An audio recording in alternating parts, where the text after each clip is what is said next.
წესით ახლა უნდა გამოჩნდეს.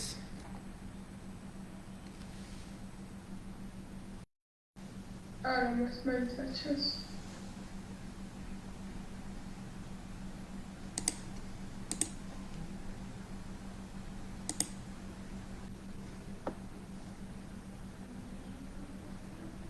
ახლა? ახლა ხო.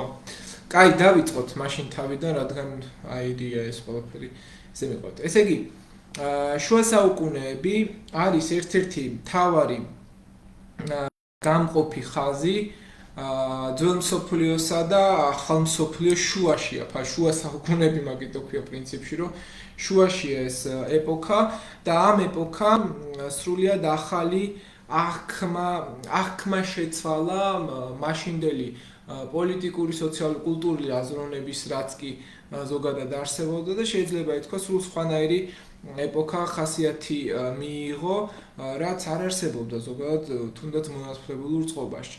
ყველაფერი იწყება დასავლეთ რომის იმპერიის დაცემიდან. დასავლეთ რომის იმპერია დაეცა 476 წელს. როდის დაეცა დასავლეთ რომის იმპერია პირველად, აბა გამახსენეთ?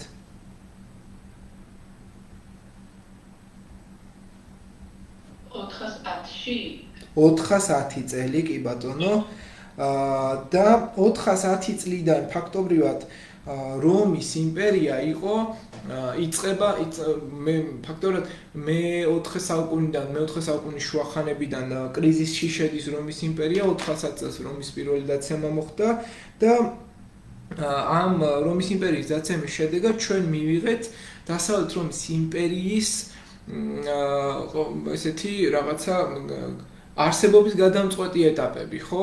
ეხა ქალაქი დაეცა, ოღონდ დაეცა როგორ, ანუ ბოლომდე არ აიღეს ქალაქი, აიღეს, მაგრამ დატოვეს და არ გააუქმეს, როგორც მაგალითად ეს ოდოაკრმა გააკეთა 476 წელს. აქედან გამომდინარე, დასავლეთ რომის იმპერიის დაცემიდან იწყება შუა საუკუნეები, რომელიც თავის მხრივ ქრონოლოგიური თვალსაზრისით რომ მივყვეთ, სხვადასხვა მოვლენები აქვს ამ შემთხვევაში ძირითადი, მაგრამ ერთ-ერთი გარდამტეხი საწყისი მოვლენა არის 476 წელი. 476 წელს დასავლეთ რომის იმპერიის დაცემა იწყება და ფეოდალური ურთიერთობების ფორმირება კავშირშია. ამაში ძალიან დიდი როლი მიუძღვით თვითონ ფრანკებს და ფრანკთა სახელმწიფოც იღებს მონაწილეობას. შემდგომი ძირითადი მოვლენა, რაც ასე უნდა გამოვყოთ, ეს არის 800 წელი. აქ არის კარლოს დიდის გვირგვინოსნობა და ფეოდალური სისტემის გამყარება, როდესაც მეფე გვირგვინოსანი კურთხეული ხდება და 800 წლის 25 დეკემბერს იგი პაპისგან გვირგვინს მიიღებს, მართალია უკმაყოფილო დარჩა, მაგრამ მას გაგიზიარებთ მერე რატო. ესეც არის ერთ-ერთი გარდამტეხი მოვლენა. შემდგომი არის მაგნა კარტას პერიოდი, 1215 წელი, როდესაც ფეოდალიზმის რაღაცა კლასიკური ხანა იწყება და მე-13 საუკუნეში ყალიბდება. უფრო ისეთი მყარი კლასიკური შუა საუკუნეები. შავი ჭირის ეპიდემია 1347 1351 წლები, როცა ევროპაში შავი ჭირი ვრცელდება განსაკუთრებით და ძალიან დიდი რაოდენობა ადამიანების შეიწირა ამ პერიოდმა და ბოლო ალბათ ესეთი ფეოდალიზმის დასასრულად ჩვენ შეიძლება ოფიციალურად მივიჩნიოთ 1799 წელი ფრანგული რევოლუციის დასაწყისი და ფეოდალიზმის დასასრული, როცა მაგალითად საფრანგეთში აბსოლუტისტი მმართველ ლუდოვიკ მე-16-ს თავს მოჰკვეთენ 26 იანვარს და ამით დასრულდება ოფიციალურად ფეოდალიზმი. მაგრამ სხვადასხვა ქრონოლოგიური ეპოქებს თუ გავყვებით, მივყვებით, აგერ აქ არის 3 ძირითადი პერიოდი, მაგალითად ადრე ფეოდალური ხანა, შუა ფეოდალური ხანა და გვიანი ფეოდალური ხანა. ჩვენ გვაქვს აქ ეკლესიის აღორძინება, მერე კლასიკური პერიოდი, მერე არის ოქროს ხანის პერიოდი, გვიანი ფეოდალური ხანა და ესეც შეიძლება გამოეკუთვნოს. ამას აქვს კიდევ ერთი სახასიათო ნაწილი. ფეოდალიზმი არსობრივად იცვლება მმართველობის სისტემითაც. აი მაგალითად ფეოდალიზმში მონათმფლობელობა როგორც ესეთი მისი პირდაპირი გაგებით აღარ არსებობს. მონათმფლობელობა ძველი მსოფლიო ანტიკური სამყაროსთვის იყო დამახასიათებელი და ეს საზოგადოებები, მონათმფლობელობის საზოგადოებები ძირითადად მაშინ არსებობდა და ფეოდალიზმში მონა იცვლება და ხდება გლეხი და ფაქტობრივად გლეხი ასრულებს იგივე ფუნქცია მოვალეობებს, რაც მაშინ ფეოდალში მონას ქონდა, მონათმფლობელ წყობაში ძველ მსოფლიო ისტორიაში ანტიკურ სამყაროში მონას ქონდა, უბრალოდ რაღაცა გლეხს, აი როგორი რაღაც არის ახლა გლეხობა რა, მიწაზე მიმაგრებული ხარ, მიწას ამუშავებ, შენი მოვალეობა, ფუნქცია მოვალეობა განსაზღვრულია, რომ შენ სენიორს ემსახურო და ფაქტობრივად ხარ ანტიკური სამყაროდან გამოსული ადამიანი, ცოტა უფრო თავისუფალი, მაგრამ თან დამოკიდებული. და თან პირადიან დამოკიდებული გლეხი, ესეთი შეიძლება იყოს. აქედან გამომდინარე, ანტიკური სამყაროდან ამოსვლა იწყება აზრობრივად. ამოდიხარ ზემოთ, რაღაცა ფილოსოფოსები თან ძალიან დიდ როლს თამაშობენ იმაში, რომ ანტიკური სამყარო ფაქტობრივად ქმნის თავისუფალ აზროვნებას, იმიტომ რომ ფილოსოფოსები, აი მაგალითად ბერძენმა ფილოსოფოსებმა ძალიან დიდი როლი ითამაშეს გონის ფასეულობის განვითარებაში, ხო? და რა არის თქვენი აზრით გონის ფასეულობა?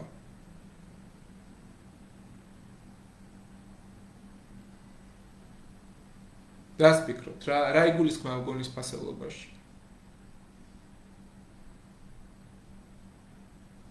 გონი რა არის გონება?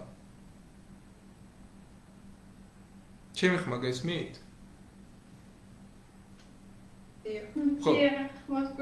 გონის ფასეულობა, გონება, ანუ გონებრივი, გონებას აქვს ძალიან დიდი ფასი, ცოდნას აქვს ძალიან დიდი ფასი და გონის ფასეულობა არის ერთ-ერთი და მისი განვითარება არის ერთ-ერთი მნიშვნელოვანი ეტაპი ანტიკურ ფილოსოფიურ ლიტერატურაში, მეცნიერებაში, როგორც ასეთი, რომშიც და საბერძნეთშიც თუნდაც, ხო?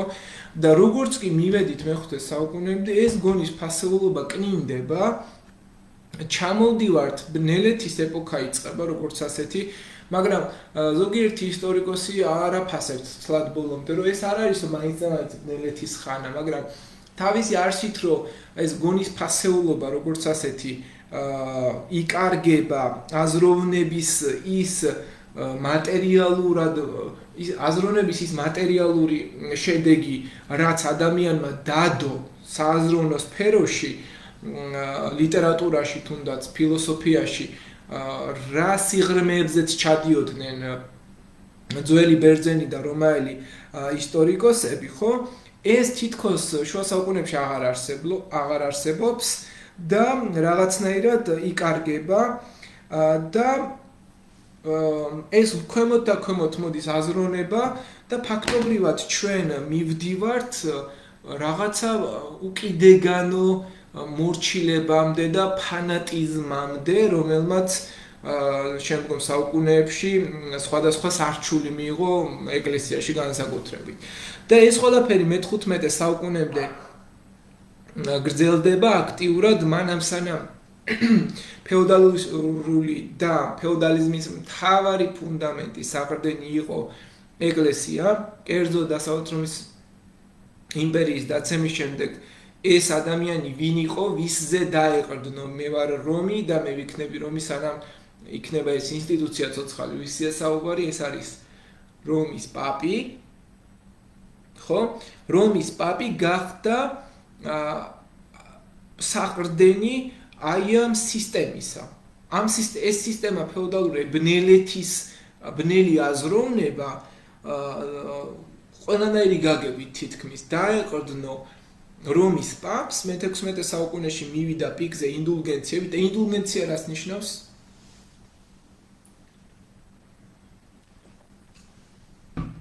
ინდულგენცია არის ცოდვების მიტევების სიგელი და ეს ცოდვების მიტევების სიგელი ადამიანებს ცოდვებს მიუტევებდა ფულის სანაცვლოდ. ჩვენ თუ გადაიხდიდი ფულს, ფრანკებს მაგალითად, პაპს გადაუხდიდი, იოჰანეს ტეცელი იყო ესეთი ტიპი, რომელიც ყიდდა ამ ინდულგენციებს. თუ გადაუხდიდი ფულს ცოდვების მიტევ, ცოდვები მოგვეტევებოდა, ფაქტორი ჩვენ გარანტირებული ქონდა სასუფეველი და პაპი მოგიტავებდა ამ ცოდვებს და მე შეგეძლო ხელახლა ჩაგედინა რა უკვე. ამიტომ აი რენესანსმა და ჰუმანიზმმა ეს გარდამტეხი ეს ბნელეთის ხანა გაანათეს თავისი მხატვრობით, თავისუფალი მხატვრობით იყო ფეოდალიზმში ხატრობა იყო რაღაცნაირი ჩარჩოში ჩასმული. სახე, მიმიკა, გამომეტყველება, ადამიანის ფორმები, არაბუნებრივი ფორმები თუნდაც და ეს ყველაფერი ქრისტიანულ მორალურ სტანდარტებში ჩაჯდა და ამ სტანდარტებმა, ქრისტიანულად მორალურმა სტანდარტებმა საერთო მახასიათებლები ადამიანური შესაძლებლობებისა იმდენად დაბლა დასწია, რომ რაღაცა ძალიან დაბალი დონის ადამიანი გამოიყვანა რა.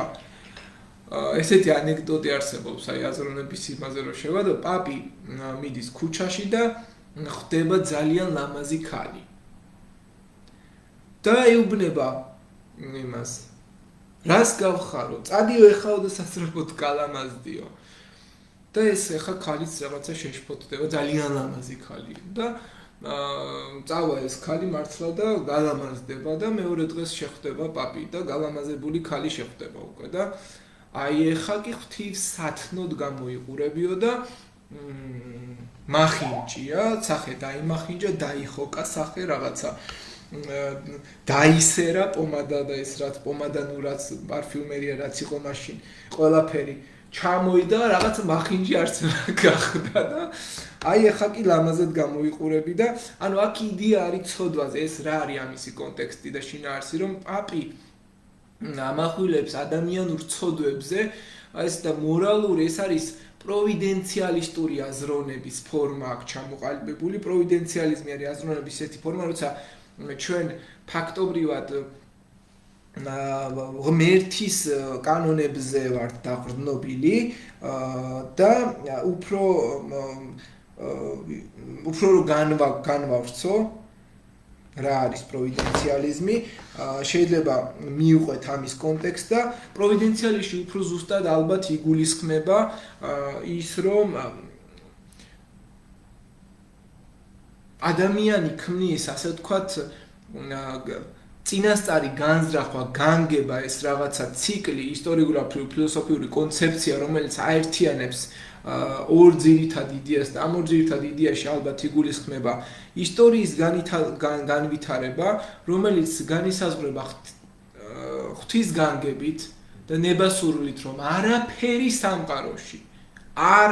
სამყაროში არ ხდება ღვთის ნებასურვილის გარეშე და მეორე პროვიდენციალიზმის ერთ-ერთი მთავარი მიმართულება არის ისტორია ვითარდება განმეორებადი ციკლებით, ანუ პერიოდული გარკვეული ფაზების გავლის შემდეგ ისტორია კვლავ უბრუნდება თავდაპირველ მდგომარეობას და შეიძლება ითქვას, რომ ამ პროვიდენციალიზმის მთავარი ძირითადი მახასიათებელია ღმერთის როლი ისტორიაში, რომ ყველაფერში ისტორიული მოვლენები, რომის დაცემა, რომის აღდგენა, პაპის არსებობა, პაპის დანიშვნა, მეფის არსებობა, მეფის დანიშვნა, ყველაფერი აბსოლუტურად ხდება ღმერთის გავლენით და ღმერთის ნება, მართვადი ციკლია ეს და ეს ციკლი მეორდება და ისტორიული ციკლურობა არის მეორე პრინციპი, რომელიც გულისხმობს კაცობრიობის ისტორიის შედეგების, აღმავლობის, ენდის, დაცემის, აფეთქების და განმეორების ეს ყველაფრის გამეორებას ამ შემთხვევაში.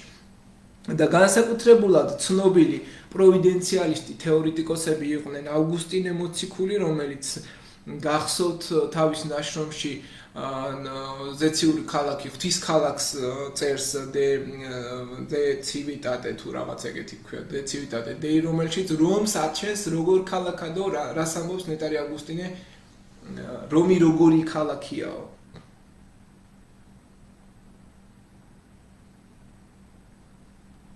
მარადიული ხო რომი არის მარადიული ქალაქი რომი არ ეცემა და ის იარსებებს ფაქტობრივად მუდმივად იარსებებს კიდევ ერთი გამორჩეული პროვიდენციალისტი არის იბნ ხალდუნი რომელიც ამტკიცებდა რომ ცივილიზაციები ციკლური განვითარებით მოძრაობენ და ეს ცივილიზაციები მუდმივად ფაქტობრივად წრეზე დადიან და ჟან ბატისტ ვიკოა კიდევ ერთი იტალიელი ფილოსოფოსი რომელიც ახალმეცნიერებას აყალიბებს Scienza Nuova, სადაც წერს ასევე სამყაროს ციკლური განვითარების შესახებ და ამ მოდელზე საუბრობს კონკრეტულად. ანუ რომ მივყვეთ ახლა ამ იდეას, ფაქტობრივად ფეოდალიზმი და შუა საუკუნეებმა ეს პროვიდენციალისტური აზროვნება თავისი გაგებით ყველა ასპექტში ასახა. გავიგეთ რა არის პროვიდენციალიზმი? ხო, თუ რამე კითხვა გაგვიჩნდება, შეგვიძლია მკითხოთ და აუცილებლად გიპასუხებთ, ხო?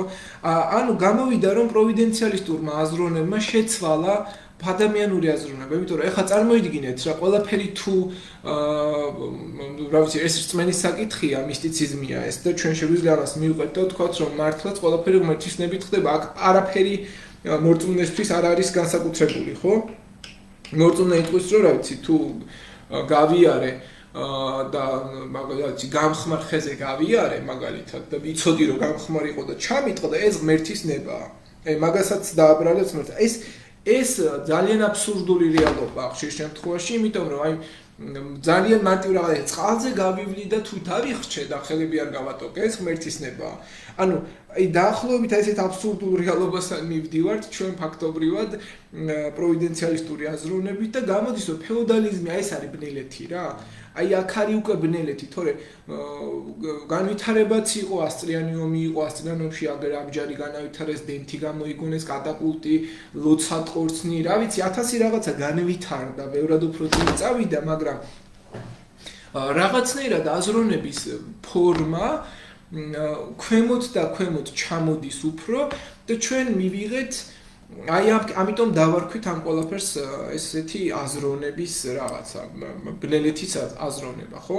და ხა ძალიან ლოგიკური იქნება, ხა მეფე ჩვენ ყავს საქართველოს ისტორიაში განსაკუთრებით რა ვიცი 10 საუკუნის განმავლობაში ყავს მეფეთა ენ რაუდე უვიცი მეფეების ენ რაუდე ზოგი ზაქიჭამია, ზოგი მამის მკვლელი, რა ვიცი, ზოგი კახპა ეს რა ვიცი რა დავარქვა ხა ყველას თავისი ამბები ჰქონდა და ყველას თავისი ისტორიები და ჩვენ ამას ნახეთ რა არის აბსურდი რომ ფეოდალიზმში ანუ პროვიდენციალიზმი ამასაც კი ამართლებს რომ ეს თუ ასეთია და უვიცია ესეც ღმერთის ნება ანუ შენ რო ესეთი მეფე ყავს ეს ღმერთის ნება ხო ეს არ არის ამ შემთხვევაში კონკრეტულად ზუსტი ლოგიკური გააზრებისთვის ვერ მიყვები ამას ბოლომდე ლოგიკაში, იმიტომ რომ ფიზიკურად შეუძლებელია ხა რატო უნდა იყო უვიცი მეფეთან, რა ვიცი, ან რატო უნდა იყო უვიცი პრეზიდენტი, ხო, საერთოდ.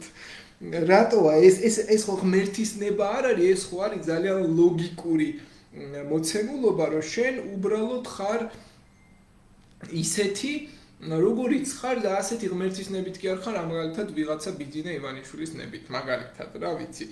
ან ვიღაცის ნებით ახლა პოლიტიკა რო არ გავრიო ბოლომდე, მაგრამ აი ეს მარტივი ლოგიკა ახლა ჩვენ ისეთ რეალობაში ვცხოვრობთ განსაკუთრებით, რომ მარტივად შეგვიძლია გამოვკვეთოთ ეს რაღაცა ასპექტი და უი რა კაია მართლა აგერ აქვე რაღა შორს წავიდე აქედანვე მაგალითს მოვიყვან. ამიტომ ესეთი აზროვნებით ვივდივართ და ვითარდება ესეთი აზროვნება, ჩვენ ყავს აგერ კიდევ ერთი გამორჩეული ფრანკი წარმომავლობის ადამიანი მეფე, რომელიც იყო კარლოს მარტელი, იგივე შარლ მარტელი, მოღვაწეობდა 737-751 წლებში და მის მიერ გამოცემული პირველი, ასე ვთქვათ, ფორმა, კანონი, რომელიც იყო ბენეფიციუმი მეფის მიერ გადაცემული მიწა პირობით და დროებით მფლობელობაში, ფაქტობრივად გახდა თავარი საყრდენი აი ამ სააზროვნო იმისა რა ქვია ფეოდალური სააზროვნო არა და ზოგადად ფეოდალისტური სტრუქტურისა. იმიტომ რომ ბენეფიციუმი იყო მთავარი განსაზღვრელი ფეოდალური არსისა. მეფის მიერ გადაცემული მიწა პირობით და დროებით მფლობელობაში და მეფის მიერ გადაცემული მიწა პირობით და დროებით მფლობელობაში იყო მთავარი განსაზღვრელი პირობა ვასალიტეტის არსებობისა. მე ყოველი ქვემდგომი მექვემდებარება, მე ვარ მეფე, ჩემს ქვემოთ დგომი არის თავის ხრივ ჩემი ასე ვთქვათ მორჩილი და გამოდის რომ ჩემი სენიორის სენიორი ჩემი სენიორია და თუ შენ ხარ მეფე, ყოველი შენი ქვემდგომი სენიორი, აი როგორც ახლა თქვენ ხედავთ ნაკ ილუსტრაციაზე, ყოველი ჩემი ქვემდგომი სენიორი არის ამ შემთხვევაში ჩემი სენიორი და ეს არსებობდა ზუსტად საფრანგეთში, ჩემი სენიორი არის ჩემი სენიორი. მაგრამ ინგლისში ამისი გადააზრება სხვანაირად ხდებოდა. ეხლა მე თუ მყავს სენიორი და ის მხოლოდ მე მემორჩილება, მაშინ ჩემი სენიორი შენ აღარ გემორჩილება, ანუ მეფეს. გამოდის რომ ხშირად ჩემ ზემდგომსაც ჩემი სენიორი არ ემორჩილება და ინგლისში იყო ასეთი მიმართება, რომ ჩემი სენიორის სენიორი არ არის ჩემი სენიორი, ანუ ჩემი ვასალის ვასალი, ჩემი ვასალი არ არის, ან ჩემი ვასალის ვასალი, ჩემი ვასალი. ეს იყო კონკრეტულ სახელმწიფოებში კონკრეტული მიმართულებებით ჩამოყალიბებული სტრუქტურა, რომელიც არსებობდა და ფაქტობრივად რომ შევაჯამოთ, მე-5 საუკუნის ევროპა აი ესე გამოიყურებოდა. ეს არის ფრანკთა სახელმწიფო, რომელიც უკვე ჩამოყალიბებულია სხვათა შორის ამ რუკაზე და აქ ხედავთ თქვენ ფრანკთა სამეფო, ბურგუნდიის სამეფო, ოსტგოთების სამეფო, ოსტგოთები იცით რომ ოსტგოთებმა დაიპყრეს რომი, ვესტგოთების სამეფო, იქ ყავს ბასკები, ასევე რომელიც ერთ-ერთი ჯგუფია, რომელიც ებრძოდა ფრანკთა სამეფოს, აქ ყავს ვანდალთა სამეფო, რომელიც ასევე უპირისპირდება და მე არის ფაქტობრივად ერთ-ერთი მთავარი ჯგუფი, რომელიც 455 წელს გახსოვთ ჰაიზერი ხილებ შეუდგეს რომს ერთ-ერთი აქტიური ტომი იყო და ეს არის ევროპა, რომელიც ასეთი სტრუქტურით ვითარდება და რამ გამოიწვია კიდევ ფეოდალიზმის ასე, ანუ ბნელეთის ხანის თქვენი აზრით, რამ გამოიწვია ბნელეთის ხანა, რომ ასეთი მარტივად ჩამოყალიბებადი გახდა, ну რატომ ჩამოყალიბდა ბნელეთის ხანა უეცრად. ბნელეთის ხანაში რატო შევედით? ხომ არ არის ვისი დამსახურება იყო ეს? აი თვითონ ამ ტომების ხომ არა, რომლებიც ბარბაროსებად იყვნენ. ხო, ბარბაროსი ტომები და ეს ბარბაროსი ტომები რას აკეთებენ? ანუ როგორები არიან განვითარების დონით? მაღლა მდგომები, ცოდნეები არიან? ხო. ველურები, ხო? ველურები, რომლებსაც არ აქვთ რაიმე ისეთი ცოდნა, ფილოსოფიური ცოდნა ყოველ შემთხვევაში და ეს ფილოსოფიური ცოდნა ფაქტობრივად ძალიან დიდ როლს თამაშობს იმაში, რომ ამ ფილოსოფიურ ცოდნა ძალიან კარგად ამბობს მუჰამედი, რომ ადამიანს თუ აქვს გონება და განათლება, განათლებით უნდა განსაჯო რა არის სწორი და რა არის არასწორი. იმიტომ რომ თუ არ გაქვს განათლება, ვერ სჯი, აღქმა არ შეგიძლია, ვერ მიდი შენი თვითონ თუ სწორად მახსოვს, პლატონსაც აქვს ეს გაკეთებული ნახატი, ხო, რომელშიც ადამიანები არიან გამოქვაბულში, ვიღაცა რო უნათებს ცეცხლით და ჩრდილებს აჩვენებს მხოლოდ.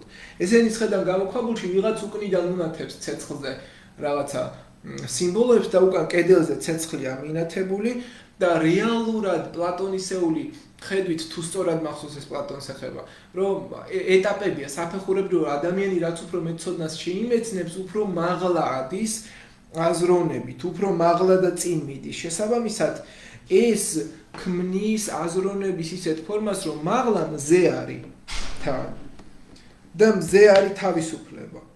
და ეს განათლების და დაბლა გამოქვაბულში მუდმივად ხარ და თუ განათლებას არ იღებ, რაღაცა ესეთი ხარ, მოკლედ ეგეთი ტიპი ხარ, რომელიც ვერაფერს ვერ ამჩნევს. ვერ ხედავ, შენ ვერ აგიხსნი რომ მზე ამოდის და მზე ჩადის, იმიტომ რომ შენ გამოქვაბულში ვიღაცა ჩრდილებს განახებს. და ამ ბარბაროსულ ტომებმა ვერ გაიგეს რა იყო ეს ქანდაკებები, ასეთი ლამაზი რო იყო, რატო იყო ესეთი, რა საჭირო იყო ასეთი ლამაზი ქანდაკებები რომში. ამიტომ იყო რომ თითქმის ყველაფერი დაანგრიეს, დაამტვრიეს. ვერ გაიგეს რა იყო არისტოტელეს ნაშრომების არსი. ვერ გაიგეს უბრალოდ, იმიტომ რომ ჯერ ერთი კითხვა არ იცოდნენ, მეორე საერთოდ არ იყო მათი საქმიანობა, მწერლობა. ვერ გაიგეს. ამან გამოიწვია რომ ეს ბნელეთის ხანა ძალიან მარტივად ყალიბდება, შემოდის მათში და ეს ტომები, ვანდალები, გოთები, ფრანკები, ანგლები, საქსები, ბრიტები, რა ვიცი, ყველა ეს ტომი, რომელიც ხალხთა დიდი გადასახლების დროს არსებობდნენ, ფაქტობრივად იყო ასეთი არსით ესეთი ჯგუფები, რომლებიც ვერ იაზრებენ ვერაფერს, მანამ სანამ ფრანკთა სახელმწიფო ცოტა აზრზე არ მოვიდა სამყაროში რა ხდებოდა, რა და ცოტა აზრზე არ მოვიდა რას უღალატა. თქვენ როგორ წარმოგიდგენიათ არისტოტელეს ვერ ვცდებით ჩვენ მეგობრებო, ახლა არისტოტელეს, პლატონს, ამათ აზროვნებას ვერ ვცდებით. ამაზე ქრისტემდე არსებული ქრისტიანული აზროვნება, ფილოსოფია, სიბრძნის სიყვარული. ნეტარმა ავგუსტინემ, ალბერტ მაგნუსმა, თომა აკვინელმა ესენი ქრისტესთან დააკავშირეს. ქრისტე, რომელსაც ჰქონდა ძალიან ისეთი საოცარი მოძღვრება და ვერანაირად ვერ ახერხებენ, ხო, ფაქტობრივად რომ მათ შექმნან ესეთი мотивация, მისცენ ადამიანს ესეთი мотивация და ეს ბარბაროს სულტანს ახლა მეტი სხვა რა უნდათ აქ ჩვენ გვაქვს, ხო? ძირითადად გამოკვეთილი ფრანკთა სახელმწიფო, რომელიც რაღაცეებს მაინც აკეთებს. იქმნება პირველი ესე კაპიტულარი 808 წელს შეიქმნა ეს კაპიტულარი. უკვე აქ არის ფრანკთა სახელმწიფოს ერთ-ერთი გამორჩეული მმართველი, სახელად ურო, რომელიც კარლოს დიდია და კარლოს დიდმა შექმნა კაპიტულარი. რა არის კაპიტულარი? აბა წაიკითხე მარიამ. ლეხს ათავისუფლებდა სამხედრო სამსახურისგან. ხო. გლეხს ათავისუფლებდა სამხედრო სამსახურისგან. შევადაროთ. ესე იგი ბენეფიციუმი იყო ფაქტობრივად პირიქით ავალდებულებდა, აი შეგახსენებთ რომ გაჩვენოთ ეს მეფის მიერ პირობითი და დროებითი მფლობელობა იყო. ეს არის ფეოდი, მიწის ნაკვეთი გადაცემული. სამხედრო მემკვიდრეობით პირობითი მფლობელობა სამხედრო სამსახურის სანაცვლოდ. აქ ფეოდალს გადაეცემოდა მიწის ნაკვეთი და იქ მომუშავე ყველა ადამიანი ფაქტობრივად ვალდებული იყო რომ ჩართულიყო აი ამ მასში რა ქვია ყოფაში, ყოველდღიურობაში, თუნდაც ომში ამ შემთხვევაში. და ჩვენ ყავს აქეთ უკვე ბენეფიციუმი, გვაქვს უკვე ბენეფიციუმი, რომელიც ურო მიიღო ამ შემთხვევაში კარლოს მაგნუსი, ხო, შარლემანჟე, დიდი ეწოდა მას, ტიტული ეს არის მაღალი აღიარების ნიშანი და ძალიან ბევრი მიზეზი ჰქონდა ზოგადად კარლოს ეს ტიტულატურა რომ მიგვეკერებინა მათთვის, ამაზე ცოტა მოგვიანებით ვისაუბრებ. შესაბამისად, აქ თუ გავყვებით, ფეოდალიზმის ძირითადი მახასიათებლები სწორედ არის მიწის ფლობა, ვასალური ურთიერთობა, რომ ფეოდალი წყვეტდა მიწის განაწილებას ვასალებზე, რომლებიც მისთვის სამხედრო და სხვა სერვისების ასრულებდნენ. მეორე არის სასოფლო-სამეურნეო საქმიანობა და ესეც იყო ერთ-ერთი მთავარი განმაპირობებელი ფაქტორი ამისი. მესამე არის დეცენტრალიზაცია, ძლიერი ცენტრალიზმური მმართველობის არარსებობა, რაც ადგილობრივ ფეოდალების გაძლიერებას იწვევდა და მეოთხე არის ეკლესიის როლი. ეს არის 4 უმნიშვნელოვანესი იდეა ფეოდალიზმისა, რაც თქვენ უნდა დაიმახსოვროთ. და აი კაპიტულარი, რაც უკვე 808 წელს კარლოს დიდმა მიიღო, ეს იყო ასეთი ტიტული მოცემულობით, იგი გლეხს ათავისუფლებდა სამხედრო სამსახურისგან, ანუ გლეხი პირდაპირ მთლიანად მიაკერა მიწაზე. ჯარში მიდიოდა მხოლოდ ის, ვისაც ჰქონდა მიწის ნაკვეთი. გლეხს მიწის ნაკვეთი არ ჰქონდა ფაქტობრივად და მე თუ არა მაქვს მიწა, ვეღარ წავალ ჯარში და მარტო უნდა დილი თავდგე გავთოხნო, დავბარო, მოვიყვანო მიწა, გადავიხადო ბეგარა, დავიძ რა ჯობია ახლა. მე რო ეგეთი უდარდელი ცხოვრება მქონდეს, უარს არ ვიტყოდა, ეს სხვა არაფერი ვალდებულება რომ მქონდეს, ავდგებოდი მართლა, ოღონდ ცოტა შემოსავლიანი იყოს, მაშინ არ ვიცი, ახლა მოგივიდოდ ერთი ზამთარი ყინვა და დარჩებოდი ხახარშალი, მაგრამ ზოგადად უნდა გამოიკვეთოს მაინც რომ ფეოდალური საზოგადოება გლეხი ყველაზე დაჩაგრული იყო ფაქტობრივად, არაფერი არ შეეძლო ისეთი რაღაცა სხვა რა სიამოვნებასთან რო კავშირში ქონოდა რაიმე ისეთი რა გართობა მოკლედ ბოლო ან მოგზაურობა წასულიყავი აქეთ-იქეთ, ნუ არ არსებობდა ეგეთი რაღაცეები და რუტინული ცხოვრების წესი იყო მაშინ. ხო, და მეორე ჯარში მიდიოდა მხოლოდ ის, ვისაც ჰქონდა მიწის ნაკვეთი, 3-4 მანსი ამ შემთხვევაში და ეს მიწის ნაკვეთი განსაზღვრავდა ფეოდალური საზოგადოების თავარ პირობას, ფეოდს. ერთი მანსი იყო 2-7 დაახლოებით, ეს არის ზოგადად ტრადიციული საზომი ერთეული და აქედან გამომდინარე იზომებოდა ამდენი მიწა თუ გქონდა, შენ უკვე იყავი ფაქტობრივად სტანდარტული წვრილი აზნაური ქართული შესატყვისზე, რო ვთქვათ. ერთი მანსი მიწას დაახლოებით 0.3 ჰექტარი მიწა იყო. და 3-4 მანსი 1-2 ჰექტარი გამოდიოდა. 2 ჰექტარი მიწა თუ გქონდა, უკვე რა არის 2 ჰექტარი მიწა ახლა? არაფერი. ხო? ძალიან ცოტაა ფაქტობრივად. ბევრიც არ არის ესეთი პირდაპირ შეხედვით. იქ თუ გლეხი ცხოვრობდა, всё, შენ უკვე იყავი. ან დიდი ფეოდალებს უფრო დიდი მიწები გქონდათ. ესეც უნდა გამოვკვეთოთ. და აი ეს განვითარების, ფეოდალური განვითარების ერთ-ერთი ყველაზე შემდგომი ეტაპი იყო ეს. ფეოდალური მამული იყოფოდა საბატონო და საგლეხო მიწად. საგლეხო მიწა იყო, გასაგებია, რაც საბატონო მიწაც გასაგებია, არსებობდნენ მეომარ მიწათმფლობელები და დამოკიდებული გლეხები, რომელიც იყვნენ მეომარები, ძირითადად თან მიწას ამუშავებდნენ და თან იბრძოდნენ, ცოტა მეტი უფლება-მოვალეობები ჰქონდათ. დამოკიდებულ გლეხებს ჰქონდათ არც ისეთი დამოკიდებული იყავი შენ ვიღაცაზე.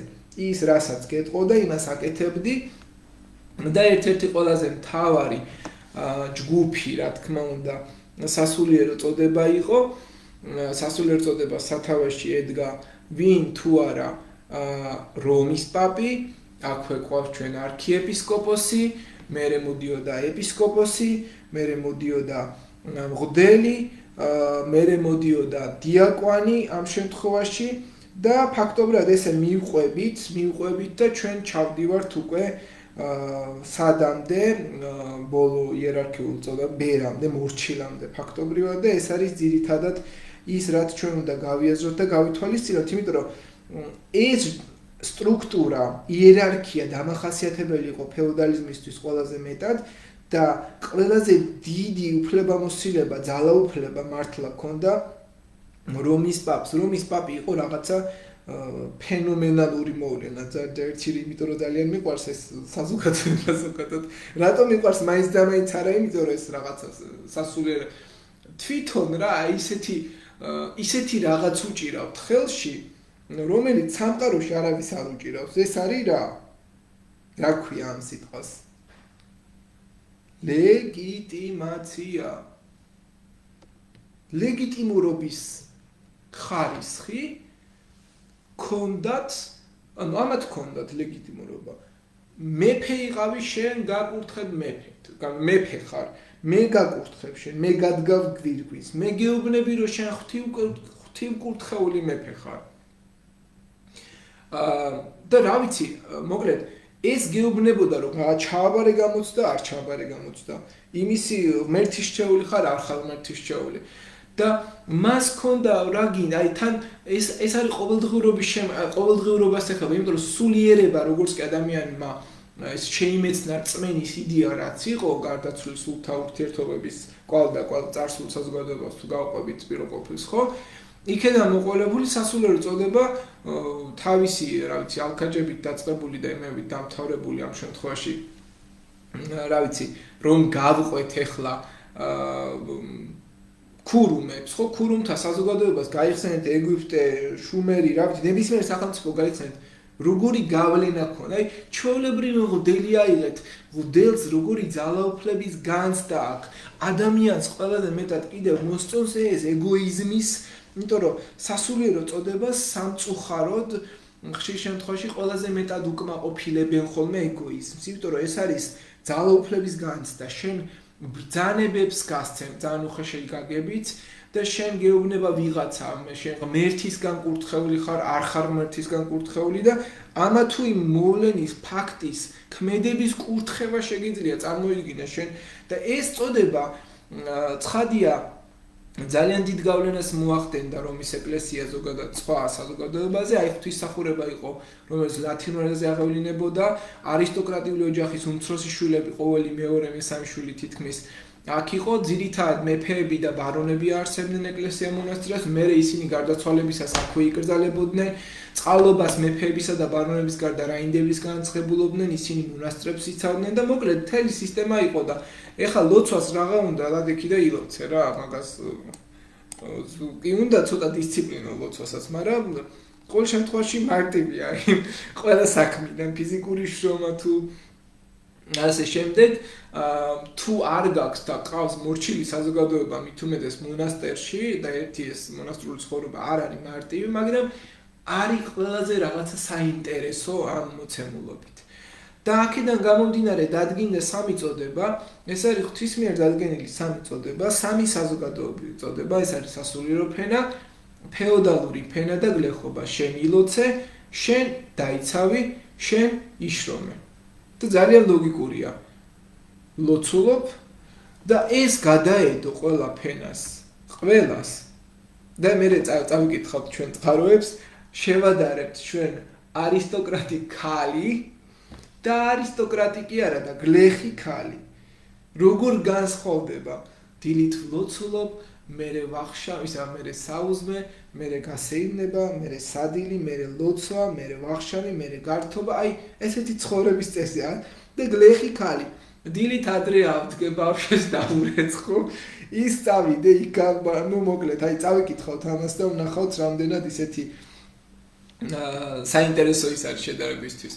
გლეხობა იყოფოდა კიდევ ეკონომიკური თვალსაზრისით. იყვნენ, ესე იგი, საკუთარი სახლის მქონე მიწათმოქმედი გლეხები და ეს საზოგადოება ფაქტობრივად სენიორს ხოლო თავისი დროის ნაწილს უთმობდნენ, მაგალითად დილით მივდივარ მეფე სენიორთან და მემსახურები და მე უკვე ბეგარას ნატურალ თუფლად რენტასახით ვუხდი და მე უკვე ჩემი საქმე, ან თავისუფლება მაქვს.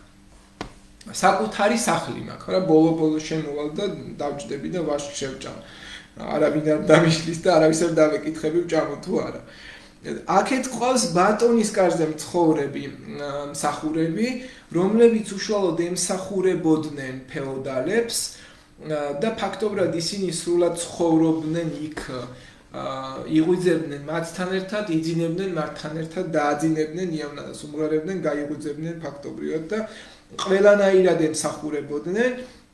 და ერთი ის არის რომ კარგი ბატონი უნდა შეგვხედროდა და გაგმართლებოდა რაღაცა მერლინი და არტური რო გაიხსენო დაახლოებით ეგეთი ურთიერთობა თუ იყო კარგი იქნებოდა თუ არა და ძალიან ცუდ დღეში აღმოჩნდებოდი მაგალითად ან რა ვიცი კარლოს დიცან მაინც რო გემსახურა ეხლა თამარ მეფესთან სიამოვნებით ავდგებოდი და დავიძინებდი მასთან ერთად ეხლა დავით აღმაშენებლის მსახური ვიქნებოდი მაგრამ ეხლა რა ვიცი გიორგი მე-12-სთან ნამდვილად არ მინდოდა მისი ფეოდალი ხმა ყოფილიყავი და ნუ ისეთი ფეოდალი მაინც ხონდა ყოლოდა რომ აი გაგხარებ ეს რა კაცი მყავს რაღაცა და ფაქტობრივად მართლა მოგინდებოდა მსახურება კი არა გაათენებდი ღამეს ხო მაგრამ ვაი მას ვისაც ახლა ცუდი ბატონი ხავდა ცოტა დაბალი ფენის ბატონი წვრილი აზნაური ან საშუალო აზნაური ბარონი იყო და არა ჰერცოგი მაინც და მაინც გლეხობა იყოფოდა უფლებრივი პრინციპებითაც, გლეხი იყო პირადი დამოკიდებული და ამაზე უკვე ვისაუბრეთ, აღარ გავყვები.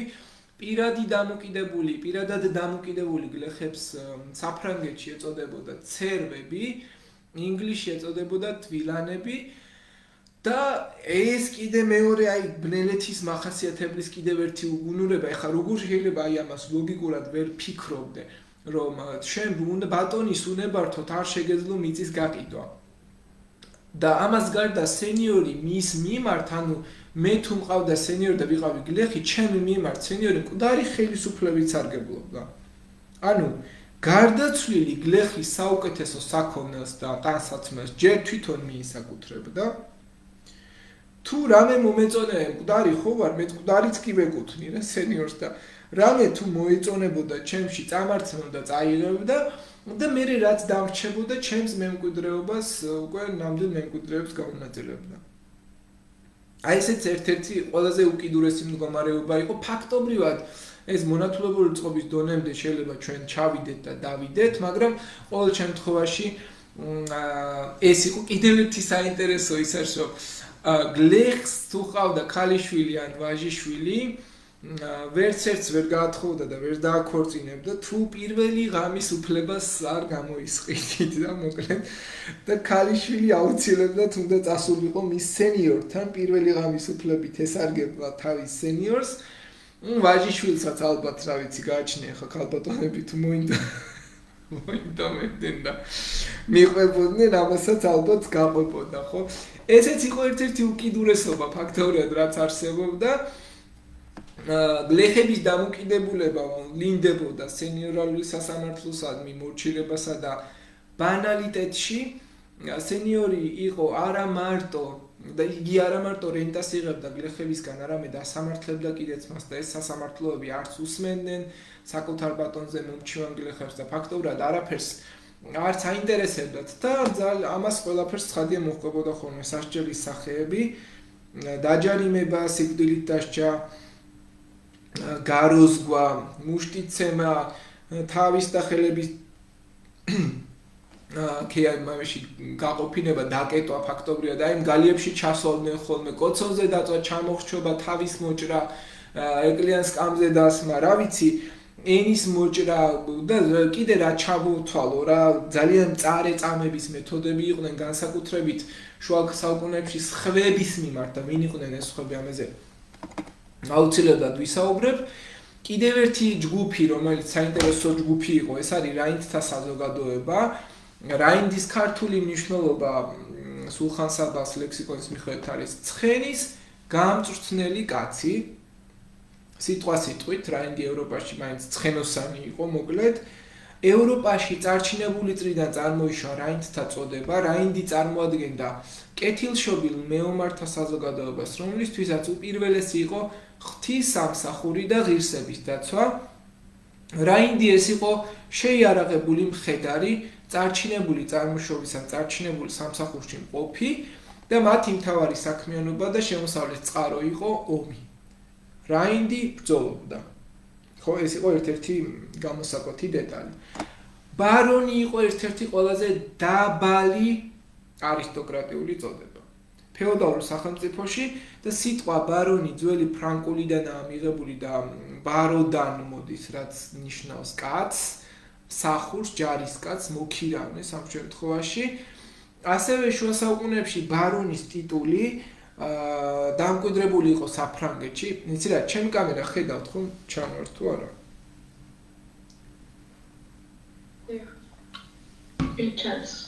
ხო შუა საუკუნეებში ეს ბარონის ტიტული დამკვიდრებული იყო საფრანგეთში საღვთო რომის იმპერიაში შემოვალ სამთავროებში ბრიტანეთის კუნძულებზე იტალიაში და ქვეყნებში სხვა ქვეყნებში გამოიკვეთებოდა ხოლმე და ფაქტობრივად იყო ერთ-ერთი ყველაზე დაბალი ბარონის შემდეგ არის გრაფი გერმანული წარმოშობის სიტყვა ეს რომის იმპერიაში მე-7 საუკუნეში განსაკუთრებით 200-ეული ჯარისკაცის მეთაურს ეწოდებოდა აქვე ყავს ჩვენ მარკიზი მარკგრაფი რომელიც შუა საუკუნეებში წარმოადგენდა იმ ფეოდალთა ტიტულს რომლებიც ქვეყნის საღვთოებთან მოსახლეობას იცავდნენ მესაზღვრე ფეოდალები იყვნენ ფაქტობრივად და მარკგრაფი იყო ჰერცოგზე დაბალი და გრაფზე მაღალი და ჰერცოგი არის ბოლო ამ შემთხვევაში ტიტულატურა და ყველაზე მაღალი ერცჰერცოგი დიდი ჰერცოგი და ჰერცოგი ასეთი ეტაპობრივი კიბე საფეხურებრივად იყო ეს დაყოფილი. ჰერცოგი არის გერმანული სახელწოდება, რომელსაც ინგლისელები დიუკს, ფრანგები დუკს და იტალიელები დუკას უწოდებენ. ეს არის ეს წოდება მოდის რომის იმპერიის პერიოდის დაქსიდან, რაც მეთაურს ნიშნავს და ამან ჩაანაცვლა ფაქტობრივად და იმპერატორმა შარლემანმა ანუ კარლოს დიდმა ჰერცოგთა დანიშვნით სცადა ტომობრივი სეპარატიზმის დარღვევა ფრანკთა იმპერიაში და 1453 წლიდან ავსტრიაში საიმპერატორო დინასტიის პრინცების ტიტულად იქცა ეს ჰერცოგი ამ შემთხვევაში. მოკლედ ასე გამოიყურებოდა ეს კიბე. მეფე, მერე არის ვასალები მეფის, მერე ლორდის ვასალები, მერე მსახურები გლეხობა.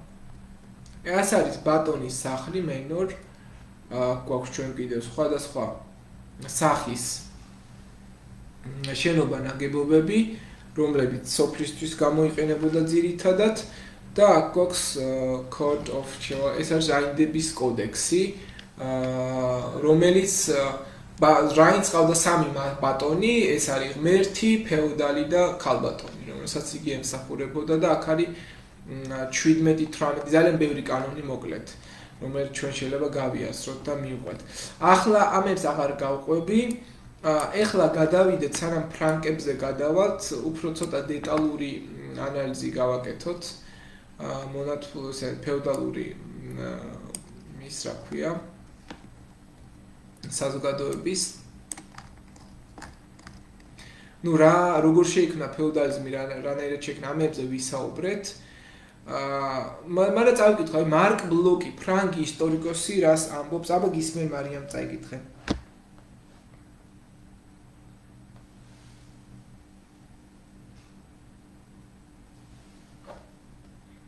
შუა საუკუნეების ფეოდალიზმი იბადება იმ უსაზღვრო გარემოში, რომელიც რომის იმპერიის დაცემასა და ბარბაროსთა მიერ ახალი წესრიგის შექმნის ცდილობას მოჰყვა. შეგვიძლია ვთქვათ, რომ სწორედ ეს ქაოსი აყალიბებს მას.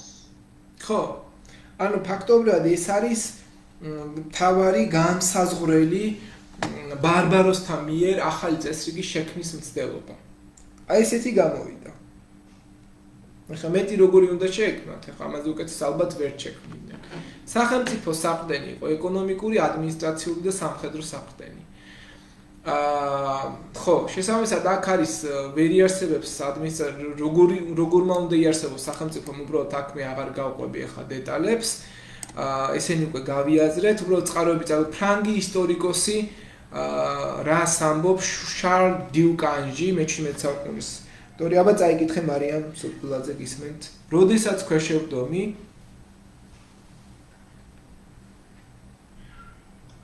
როდესაც ქვეშევდომი დევს ერთგულებით ფრიც თავისი ბატონის წინაშე სახარებას უნდა დაადოს მარჯვენა ხელი და თქვას მოისმინე ბატონო ჩემი სიტყვები აქ მას დევ თქვენ წინაშე რომ ვიქნები თქვენი ერთგული და თავდადებული თქვენს მიმართ არასდროს უარყოფ ერთგულებას თქვენ წინაშე იმ მისის გამო რომელსაც თქვენგან ვთხოვ სამფლობელოდ პატიოსნად შევასრულებ იმ ვალდებულებებს რაც დამეკისრება მე და ეს შემეწიოს მე უფალი და ყველა წმინდანი შემდეგ უნდა ემთხიოს სახარებას. ხო, ეს არის შარლ დიუკანჟის ფრანგი ისტორიკოსის წყარო და ერთ-ერთი ხედვა, როგორი უნდა იყოს შუა საუკუნეებში აუცილებლად ფიცის დადების ცერემონიალი და აქ გვაქვს კიდევ ჟაკ ლეგოფის ფრანგი ისტორიკოსის ასევე წყარო, აბა წაიკითხე ნია გისმენ სამხედრო არისტოკრატიის ის პირები სამხედრო არისტოკრატიის ის პირები წარმოადგენდნენ, რომელთაც სიმდიდრე მამულები და მიღებული შემოსავლით შეიცნეს. მოგეხსენებათ, სწორედ ვინც იყო თავდაპირველი ევროპელების სიმდიდრისა და ძალაუფლების საფუძველი. სამხედრო მემამულეთა ბატონობა ევროპა მეომართა ხალხთა სამყაროდ აქცია. თუმცა მასში მოსახლეობის სრულ უმრავლესობას გლეხები შეადგენდნენ. დიახ, ეს იყო ერთ-ერთი განმაპირობებელი ფაქტორი, ასევე რაზეც ჩვენ შეიძლება ყურადღება გავამახვილოთ. ახლა ერთგულების ფიცის სტრუქტურაზე ვისაუბრეთ, აღარ გავყვები ამ დეტალებს, ესენი წავიკითხეთ ბარონი რაინდი ყველაფერი უკვე და გავარჩიეთ, უბრალოდ ნახოთ ახლა ფიცის დადება შარტრის ეპისკოპოს ფულვერტის წერილი აკვიტანიის ჰერცოგ გიოომისადმი 1020 წელი. აბა გისმენთ ამ წაიკითხე, ვინც დადებს ერთგულების ფიცს? ვინც დადებს ერთგულების ფიცს თავისი სენიორის ბატონის წინაშე, მას ყოველთვის უნდა ახსოვდეს 6 ვალდებულების შესახებ. არასდროს მიაყენოს ფიზიკური ზიანი სენიორს, არასდროს გაუმხრივოს დედოფალის ფეოდალის საიდუმლოებანი და არასდროს ავროს მის ციხესიმაგრეებსა და მამონს, არასდროს დააყენეს ეჭვქვეშ სენიორის სასამართლო უფლება და მისი აღმატებული უფლებები და მდგომარეობა, არასდროს დააზიანოს სენიორის ქონება და სამფლობელო, არასდროს შეუშალოს ხელი სენიორს იმ სენიორისთვის მიღებაში, რომლის მოპოვებაც მარტივადაა შესაძლებელი. არასდროს აქციოს სენიორისათვის შეუძლებელად ის, რაც შესაძლებელია. თუ ვინმე სურს მიიღოს მიწა და სენიორის წყალობა, მან აუცილებლად უნდა გაიაზროს და შეასრულოს ეს ვალდებულებები. ბოროტებისაგან თავშეპარება საკმარისი არ არის, უნდა ჰქონდეს სიკეთე და მოგეზრობა სიკეთით. დიახ, ანუ ფაქტობრივად გამოდის, რომ ეს არის რა ვიცი, სრული მორჩილება, ხო? ფრანკთა კაპიტულარი. ეხა ეს კაპიტულარი კარლოს დიდმა რაც გამოსცა, აბა წაიკითხე ესეც ელენე გისმენ. თუ ვინმეს მოუნდება რომ უარი თქვას თავის სენიორზე და გათავისუფლდეს მისი ბატონობისგან, მას უნდა დაამტკიცოს ბატონის მიერ მის მიმართ ჩადენილი დანაშაულები. ბატონმა სცადა ვასალის უკანონო დაქვეითება და მონად ქცევა. ბატონმა სცადა ვასალის უკანონოდ მოკლა. ბატონმა სცადა ძალა ეხმარა თავისი ვასალის ცოლზე. ბატონმა სცადა ვასალის მოკლა და ჭრილობა მიეყენებინა მას ხვლით. ბატონს შეეძლო დაეცვა თავისი ვასალი, მაგრამ განზრახ შეიკავა თავი და არ დაეცახვა. დიახ. და დაასრულებარე? თუ სენიორმა ამ 5 დანაშაულიდან რომელიმე ჩაიდინა თავისი ვასალის მიმართ, მაშინ ვასალს შეუძლია უარი თქვას მის მორჩილებაზე და გათავისუფლდეს პრინცისგან. ხო, ესეც არის რაღაც პირობები მაინც ქონდა და ძირითადად ეს პირობები უნდა აუცილებლად დაეცვათ კონკრეტულად. როგორ ცხოვრობდა გლეხი შუა საუკუნეებში, რას აკეთებდა? ესე იგი, ძალიან ისეთი იყო, ხისგან აგებულ ჩალით გადახურულ სახლში ცხოვრობდა. ნესტიან ამინჩი იატაკი ტალახდებოდა. ეძინა თივაზე, საქონელთან, ქათმებთან, ცხვრებთან, ღორებთან ერთად ცხოვრობდა. არ ქონდა ბუხარი, შუა ცეცხლით თბებოდა. თვითონ ამზადებდა საჭირო ავეჯს, საყოფა ცხოვრებულ საგნებს, იკერავდნენ, იქსოვდნენ ტანსაცმელს. გლეხები ჩვეულებრივ პურითა და ბოსტნეულით იკვებებოდნენ. აი მაგალითად, რა ვიცი, ხახვი, წვანილი, რა ვიცი, კიტმატი, რაღაც ეგეთი რა, წვანილეული, ბალახეული, მოკლედ. გლეხები ჩვეულებრივ, ხო, მათი ძირითადი სასმელი იყო ლუდი და სიდრი. სოფელი როგორც წესი მამულის ნაწილს წარმოადგენდა და მას ფეოდალი ან ეკლესია მართავდა. გლეხების უმეტესობა მთელი წლის განმავლობაში მიწაზე იყო დასაქმებული. გაზაფხული ხნათესვა, ცხენების ხარების დახმარება, ზაფხული შემოდგომა მოსავლის აღება, მერე მისი დაბინავება, დიდი ნაწილი ბატონის საკუთრება იყო ისიც და ფაქტობრივად გლეხი და ბატონები ასეთ ურთიერთობაში ცხოვრობდნენ, რომლის თანახმად თითოეულ მეორეს იმას აწვდიდა, რაც მას სჭირდებოდა. ბატონი იღებდა საქონელს, მომსახურებას და ნაღდ ფულს იმისთვის, რომ გამართული და უზრუნველყოფილი მამული ქონდა, ხოლო გლეხები იღებდნენ სამართალსა და დაცვას. ვაუ. თურმე მე არ შემიძლია ერთი ხმალი ავიქნიო. აი ეგ არის კანონი და სამართალი. მაგარი ცხოვრების წესი. აი ეს არის გლეხების მიერ დამუშავებული გარემო.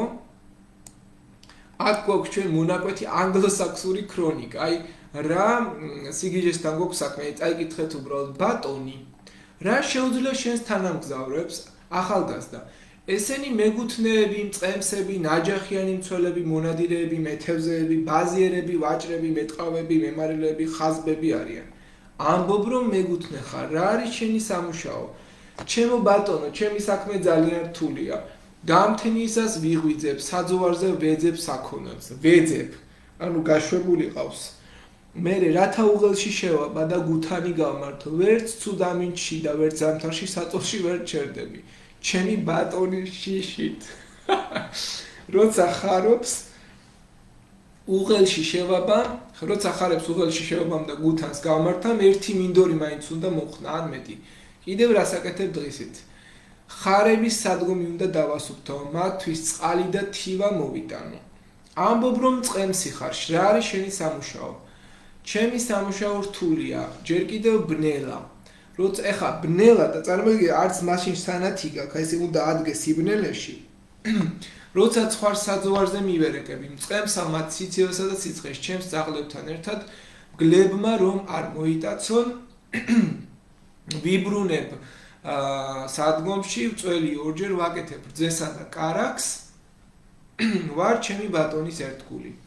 ნაჯახიანი მცველი და ასე გრძელდება, ვინ რას აკეთებს, მაგალითად, და ეს არის ყველაზე ჩემს საყვარელი მომენტი, ეხა კარალევა და პატარა გლეხი khali. წაიკითხე აბა მარიან არისტოკრატი ქალის ცხოვრება როგორია ყოველდღიური ცხოვრება გისმენ? დილის 7 საათზე დგება და კითხულობს დილის ლოცვებს. მერე იბანავს, ჩაიცვამს და ისაუზმებს. შემდეგ კი გაემართება სამლოცველოში. ამის შემდეგ სადილობს ჭიქა ღვინით და საუბრობს სხვათა საქმეების შესახებ. შემდეგ მიდის დასაწინებელ. ეს ოღონდ ცოტა ძალიან აკადემიურად წერია რა ეს. საუბრობს სხვათა საქმეების შესახებ, კი არა, ჭორიკანა, ფაქტობრივად. ხო. რათა ცოტა ხნით დაისმენოს ან დაიძინოს. მერე ისევ ეკლესიაში მიდის, საღამოს მსახურობს. ამის მერე თან ერთად ისვენებს ერთობა საღამოს 8 საათის პიზე ლოცვებს. ლოცვას კითხულობს და მალევე იძინებს. ეკერგია. ხო, ეხლა წავკითხოთ მარიამ გლეხის ცხოვრება, ყოველდღიური ცხოვრება დილით ადრე დგება.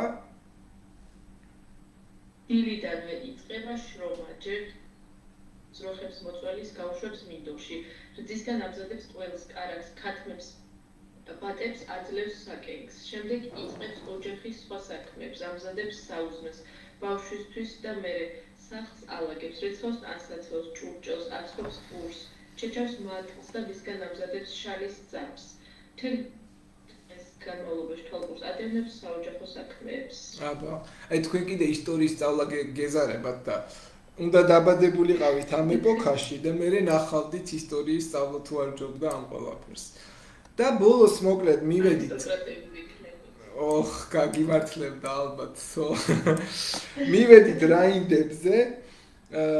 რაინდები ფაქტობრივად 7-8 წლის ასაკში უკვე პაჟებად ყალიბდებოდნენ. პაჟი უნდა მომსახურებოდა სუფრას, აეთვისებინა დიდგვაროვნისა და რაინდის მანერები და შეესწავლა ჯირითი. 12 წლის ასაკში პაჟი იყო საჭურველ ტვირთველი, ანუ მეაბჯრე ხდებოდა.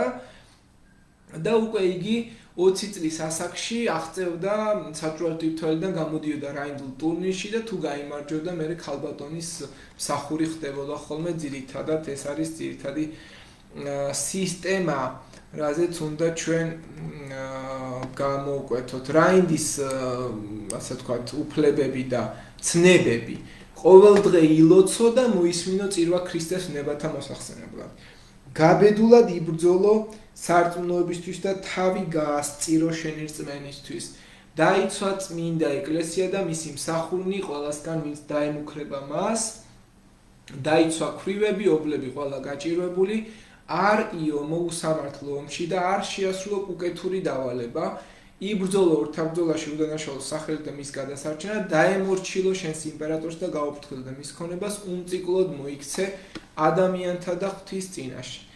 აი ეს არის ძირითადად მისი ცნებები და აქ არის ინტერდიქტი, რომელიც ეკლესია ძირითადად პასუხობდა ყველას, ვინც კი რაიმე სახით ჩაერევოდა სახელმწიფო და წყობაში.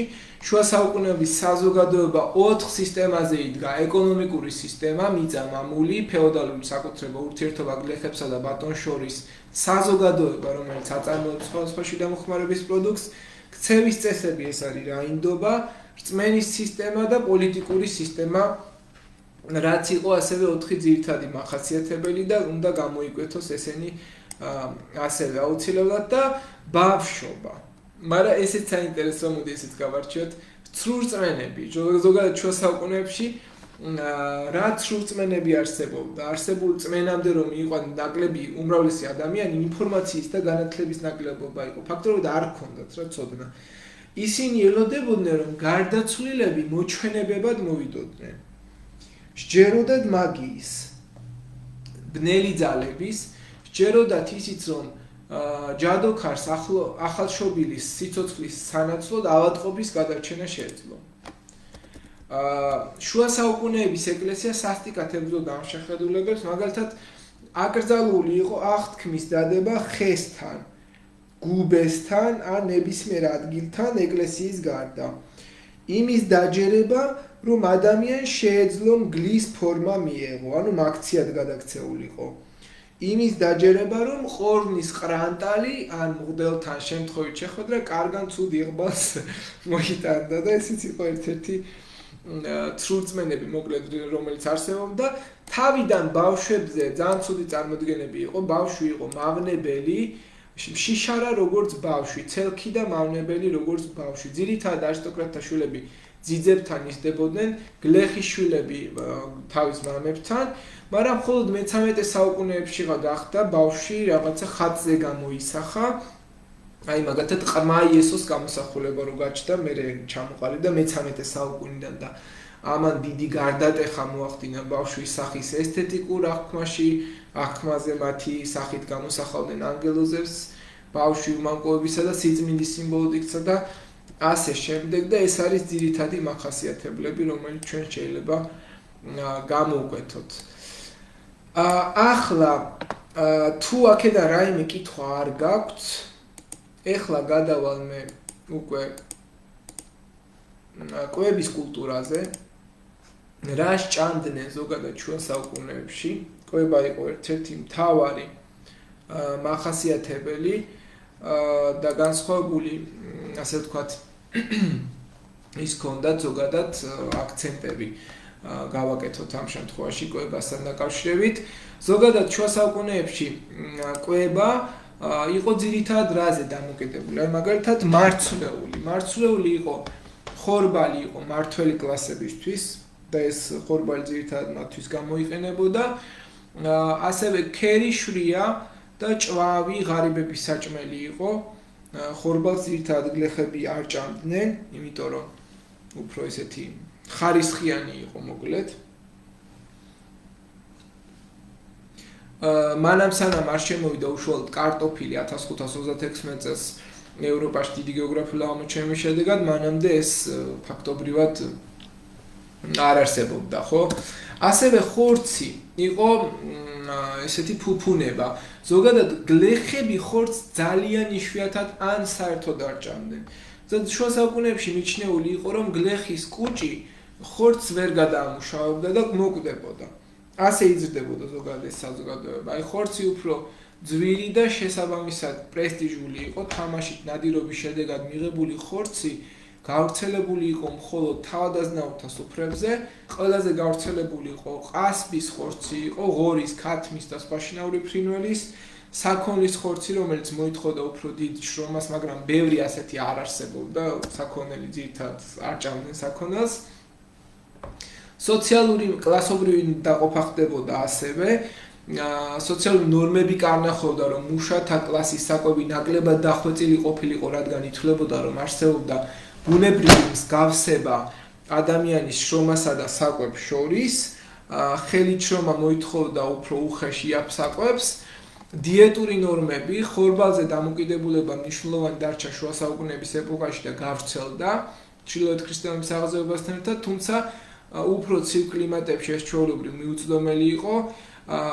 მოსახლეობის უმრავლესობისთვის და ასოცირებული იყო მაღალ კლასებთან ძირითადად და პურს ეკავა ძალიან დიდი ადგილი ეს ევქარისტიასთან, ან ზიარებასთან იყო ძირითადად დაკავშირებული და ლოგიკურია, რომ ღვინო უფრო შედარებით ღირებული იყო. ასევე თბილი ყურძენი, ზეთისხილის ზარდი რეგიონები, ზეთისხილი ასევე იყო ერთ-ერთი მნიშვნელოვანი პროდუქტი. ეკლესია მონასტრებში მარხვის დროს ცხოველური წარმოშობის ყველა პროდუქტი იკრძალებოდა, მათ შორის კვერცხი და რძის პროდუქტები, უმკაცრესი მარხვის პერიოდში ასევე თევზიც იკრძალებოდა და ზოგადად აკრძალული იყო ხორცი ამ შემთხვევაში და ამ პერიოდში ჩნდება მონასტრული კოდექსის დარღვევა დასავლეთსა და აღმოსავლეთში, ასეთი ცნებები, რომ მაგალითად დიდი მარხვის დროს მეფეები და სკოლის მოსწავლეები, უბრალო ხალხი თავადაზნაურობა ყველა ჩიოდა, რომ ხორცს არ მიირთმევდნენ.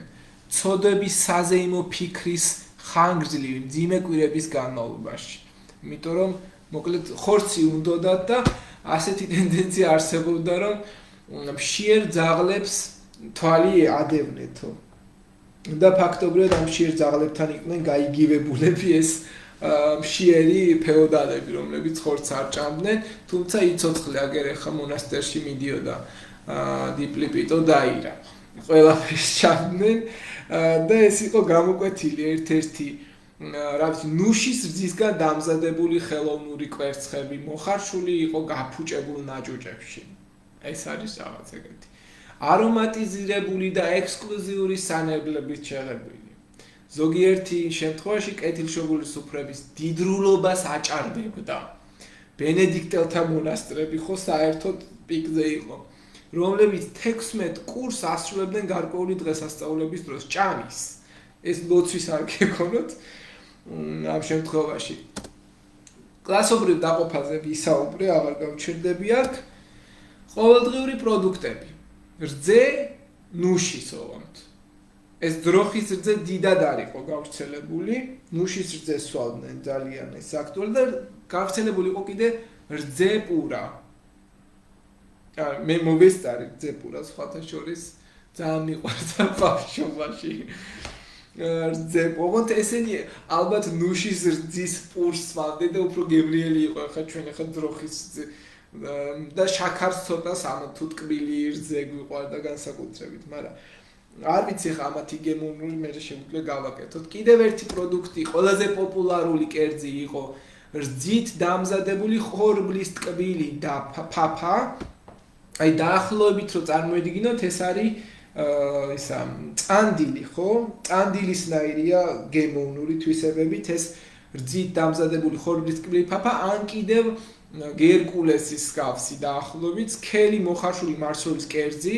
აქედან მოდის მისი სახელი ფრუმენტუმ ასე მარცვლეულის რაღაც ქვია და ჩვეულებრივ ამზადებდნენ დაფქული ხორბლით მოხარშული რძით ან ბულიონით, იყო გლეხის ძირითადი ყველაზე ხშირი პროდუქტი და მდიდრულ რეცეპტებში შედიოდა კვერცხი, ნუში, მოცხარი, შაქარი, ზაფრანა და ფორთოხლის ყვავილის წყალი. და კიდე ერთი სამკურნალო საშუალებები არსებობდა, ეს არის შაქარი და სანელებლებით შეზავებული ყურძნის სიროფი, სხვადასხვა დაავადებების დროს გამოიყენებოდა, ვარდის წყალს იყენებდნენ პარფიუმერიისთვის და ხელების დასაბანად. ნუ ტკბილეული, რა ვიცი, ყველაფერი იცოცხლე რა გინდა, სულო გულო. შაქარ, ესეთი დაშაქრული დესერტები, მოკლედ, სიროფისგან მოხარშული ხილისგან, ასე ვთქვათ, მიღებული სიროფი ასხავდნენ, აშრობდნენ, ახმობდნენ, ამას გამოიყენებოდა, მერე შაქარი რო შემოვიდა ხო საერთოდ ნარკოტიკად მოიაზრებდნენ ერთი პერიოდი ამ დამატკბობელს, ეგზოტიკური ფუფუნება იყო ფაქტობრივად, თაფლი გამოიყენებოდა, მოხარშული ხილის პასტა, ეს იყო ძალიან გავრცელებული, ანუ ჯემი რო ვეძახით და ჯემის წვენი რაც არის ფაქტობრივად. შერევიული ნაზარი ძალიან ტკბილისა და ცოტა მომჟავეს და ესეც სხვადასხვა გემოებს. კომპოტები ფაქტობრივად იყო ერთ-ერთი ესეთი საკვები, მოკლედ თხილი დესერტის, დაძველებული ყველი და ასე შემდეგ და ნუ ეს უკვე ისტორიოგრაფია, რაზეც აღარ გავჩერდები. ბარემ გადავიდეთ კიდევ აქ სხვები შუა საუკუნეებში ვინ იყვნენ? და ზოგადად სხვები იყვნენ ყველა ვინც ფაქტობრივად ანიჭებდა ამ საზოგადოებას რაღაცა უმცირესი საზოგადოებები ძირითადად და ეს სხვები იყვნენ ძირითადად ეს ჯგუფები, რომლებიც ფაქტობრივად ქმნიდნენ ისეთ ცხოვრების წესს, რომელიც ჯდებოდა არატრადიციულ, არაბუნებრივ ქმედებებში, თუმცა რაღაც პერიოდი შუა საუკუნეებში ეს იყო შეწყნარებული და მიღებული, რაღაც პერიოდი შუა საუკუნეებში ეს არ იყო ბოლომდე შეწყნარებული და მიღებული, სხვები ანუ ჰომოსექსუალები, სხვები ანუ, რა ვიცი, ყველა, ვინც კი ფაქტობრივად ალქაჯები, სხვები ანუ ალქიმიკოსები, სხვები ანუ ვინც ჩვენს რწმენას არ მიყვება. და თუ შენ იყავი სხვად შერაცხული, მინიმუმ კოცონზე დაწვა გელოდებოდა. ნუ მოკლედ შენი ბედი ძირითადად სიკვდილი იყო თუ სხვა იყავი. მაგრამ ღვთისმეტყველებაში მაინც არსებობს, ჩვენ გვაქვს გარკვეული ტიპის მინიატურები, აი ხედავთ თქვენ, რომლებიც მაინც ამ სხვებს გამოსახავდნენ და პლუს ამას თუ მიყვებით, ჩვენ გვყავს კიდევ აი წმინდა პეტრე დამიანე, რომელიც ამ ფარველიც კი იყო ამათი. ჰილდეგარდ ბინგენელი, კიდევ ერთი ასეთი ცნობილი სხვა შემთხვევაში ღვთისმეტყველებაში ყავს ესეთი. და ბოლოს უკვე თომა აკვინელის ალბერტ მაგნუსის პერიოდში ეს სქოლასტიკოსები როცა მოვიდნენ უფრო ლოიალური და შემწყრებული გახდა რაღაც პერიოდში თითქოს აკრიტიკებდნენ ძალიან მკაცრად მაგრამ ყოველ შემთხვევაში ეს მაინც უნდა გამოიკვეთოს რაც რადიკალურად განსხვავდებოდა ბერძნულ-რომაული საერთო შეხედულება აი საერთოდ სხვანაირი იყო რა ბერძნულ-რომაული შეხედულებები იყო ბევრად უფრო თავისუფალი მიმღები აღიარებული ეს საზოგადოება მიღებული ეს საზოგადოება ჩვეულებრივ მოცემულობა და არათუ ჩვეულებრივ თვითონაც ფილოსოფოსები მეფეები ან მაგათ შორის ალექსანდრე მაკედონელსაც ასეთი მისწრაფებები ჰქონდა ამიტომ იყო ეს ბნელეთის ხანა რომ ის მიღებულია მე აღარ არის მიღებული ხო რაღაც იდეა ესეთია და რაც რადიკალურად განსხვავდებოდა ადრეული ქრისტიანულ აი ადრეულ ქრისტიანულ შუა საუკუნეებში ხო აი ძალიან ცუდ დღეში აგდებდნენ მოკლედ ამ სხვებს და ეს ძირითადად ქრისტიანული ხასიათიდან მოდიოდა და რა ვიცი დასჭის მეთოდები რა გინდა სულო გულო იცოცხლე შენ მარტო თითი დაადე და ეჩე თავის მოკვეთა ჩამოხრჩობა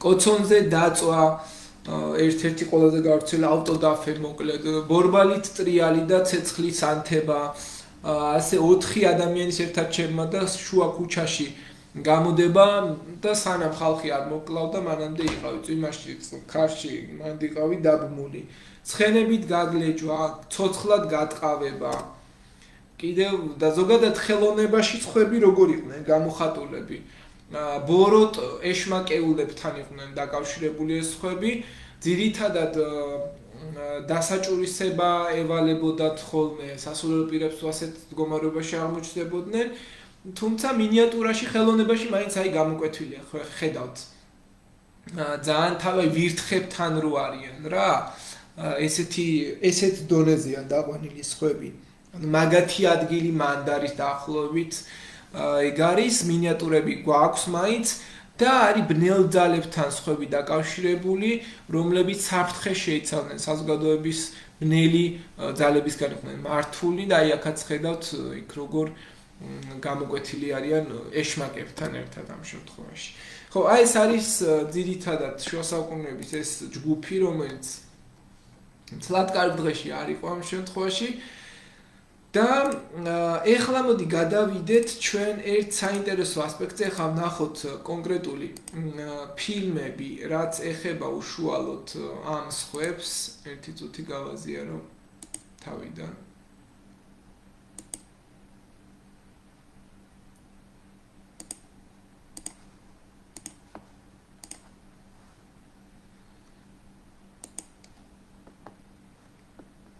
რამოდენიმე ნაწილის სერია რომ ვნახოთ და მერე შემდგომ გაკვეთილზე კიდევ რამოდენიმე ნაწილს გაჩვენებთ.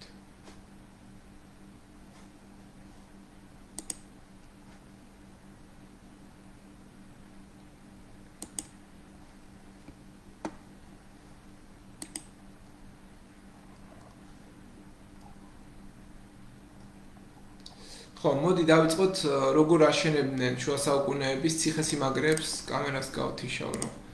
ხარისხი არ დაიკარგოს და ხმა თუ ისმის, აბა ეგეც მითხარით.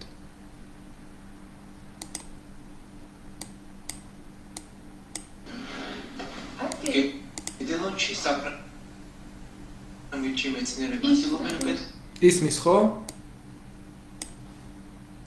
დიახ. ძალიან კარგი. დიახ. ნახოთ აბა ეს. იდელონში საფრანგეთში მეცნიერები ცდილობენ უკეთ გაიგონ როგორ შენდებოდა შუა საუკუნეების ციხესიმაგრეები. ისინი ნულიდან აშენებენ ერთ ციხეს. მხოლოდ იმ დროინდელი რაღაცა და მასალებით. ეს არის 25 წლიანი პროექტი, მსოფლიოში ყველაზე დიდი არქეოლოგიური ექსპერიმენტი.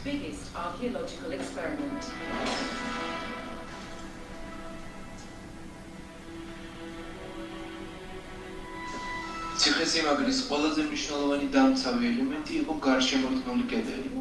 ციხის კედლები წარმოუდგენლად სქელი უნდა ყოფილიყო, რათა გაეძლო თავდასხმებისთვის და კატაპულტების მიერ ნასროლი ჯვრებისთვის. გარე კედლის სისქე 20 მეტი იყო, სადაც დროდადრო კოშკები იყო განლაგებული. ადრეული ნორმალური ციხესიმაგრეების კოშკები კვადრატული ტიპის იყო. მაგრამ ჯვაროსნულ ლაშქრობებში ევროპელმა რაინდებმა აღმოაჩინეს, რომ აღმოსავლეთის კოშკები მრგვალი ფორმის იყო და ბევრად უფრო საინტერესო დაცვისათვის. მათ გაიგეს, რომ კუთხეების მოხსნით კედლები უფრო მტკიცე ხდებოდა და უკეთესი ხედი იხსნებოდა გარშემო მტრის ლანდშაფტზე. კედლების დასრულებას დაახლოებით 30,000 ტონა ქვიშაქვა სჭირდება. შუა საუკუნეებში ტრანსპორტირება ძალიან ძვირი იყო, ამიტომ ციხესიმაგრეების მახლობლად ქვის მარაგის ქონა აუცილებელი გახდათ. ქვის საბადო და ქვის ამოღებისთვის პირველ რიგში ხელით ბურღავდნენ ხვრელებს. როცა ყველა ხვრელი მზად იქნებოდა, რკინის სოლი თავებს ათავსებდნენ და შემდეგ ძლიერად უთხოვდნენ, რომ ქვა გაყოფილიყო.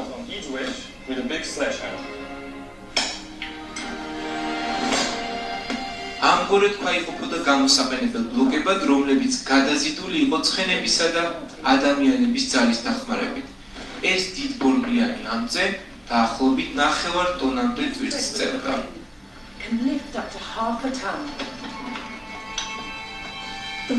კედლების შენდება როგორც სენდვიჩი. გარეთ მხარეს უკეთესი ხარისხის ქვები დგება, ხოლო შიდა მხარეს რბილი ქვები და ქვის ნარჩენები. ისინი საფეხურებად შენდება ძალიან სქელი უხეში კირით. ეს არის ინოვაციური მეთოდი კედლების უფრო გამძლეობისთვის, რაც საშუალებას აძლევდა კედლებს კატაპულტების დარტყმისას უფრო ამდანი ყოფილიყო.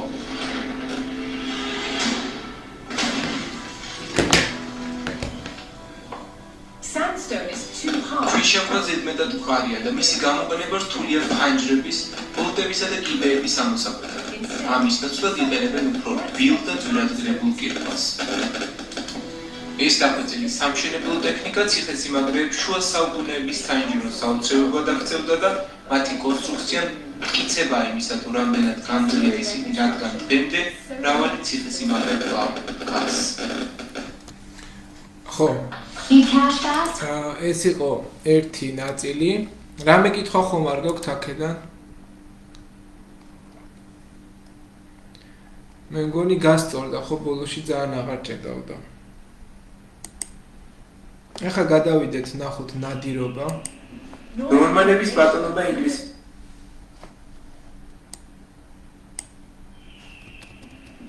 ნორმანების ბატონობა ინგლისის ისტორიაში გამოირჩევა მათ მიერ აგებული მასიური ციხესიმაგრეებითა და ახალი კამერების ჩაწერით. თუმცა ერთ-ერთმა გადაცემამ ნადირობამ ასევე მნიშვნელოვანი გავლენა მოახდინა მათზე.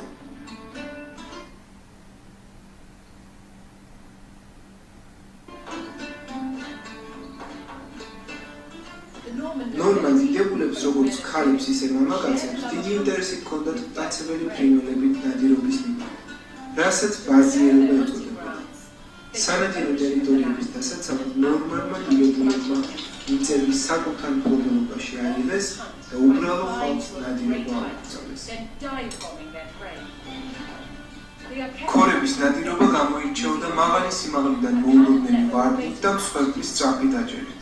მათი მომზადებისთვის იყენებდნენ ტყავის სპეციალურ დამჭერს, სატყუარას, რომელზეც მიმაგრებული იყო საჭმელი. ეს ფრინველები ძირითადად ნადირობდნენ სხვა ფრინველებზე, როგორებიცაა ჯუჯები და ფაზანი.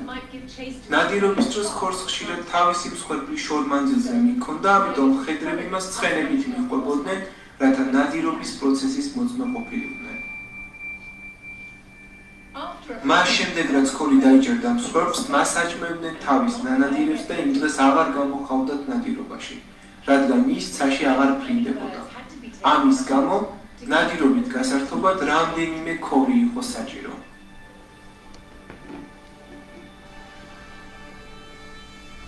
ქორებს აღიზიანებდა ცხენი ტრანსპორტირება, ამიტომ მათ სპეციალურ ჩარჩოზე, კეჩზე ათავსებდნენ.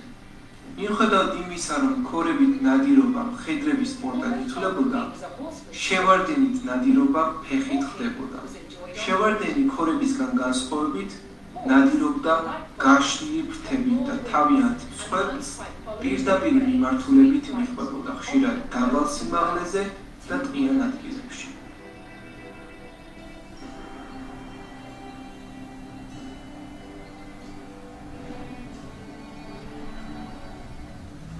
ნადირობაში ქორებს გამორჩეული მხედველობა ეხმარებოდათ. როცა ისინი არ ნადირობდნენ, მათ თვალებზე ტყავის ნიღაბს აფარებდნენ. რაც სიმშვიდის შენარჩუნებაში ეხმარებოდათ და მათ ზედმეტი აღგზნებისგან იცავდათ. ცის ბრძანებლები მიწის ბრძანებლების პრობლემაში. ქორები და შევარდენები ძალაუფლებისა და სტატუსის სიმბოლოებად ითვლებოდნენ და ნორმალური იდენტობის განყოფილი ნაწილი. ეს არის ნადირობა, რომელიც ასევე ყოველდღიურობის ერთ-ერთი შემადგენელი ნაწილი იყო. შემდეგი არის ლოცვა-ტყორცნი. ლოცვა-ტყორცნი იგივე კატაპულტი, რომელიც გახლდათ მეფე ყველა საალყო მანქანისა. კატაპულტი შეეძლო ციხის კედლების დამხობა შორი მანძილიდან.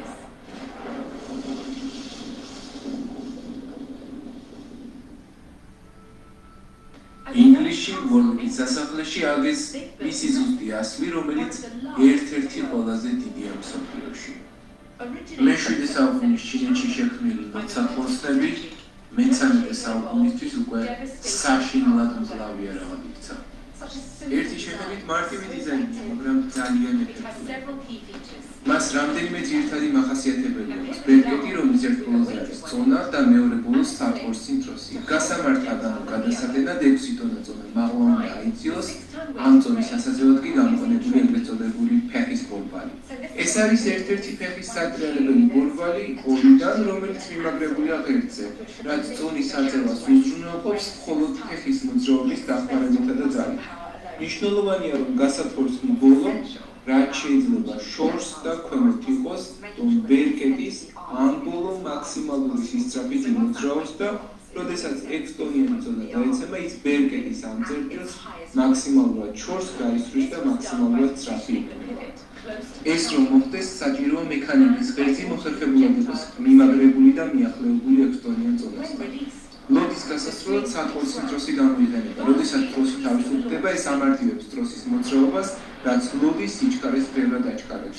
ლოცვა-ტყორცნებს ან კატაპულტებს სუსტ მიზანში გართმა შეუძლიათ, როგორც თანამედროვე ცეცხლსასროლი არხის.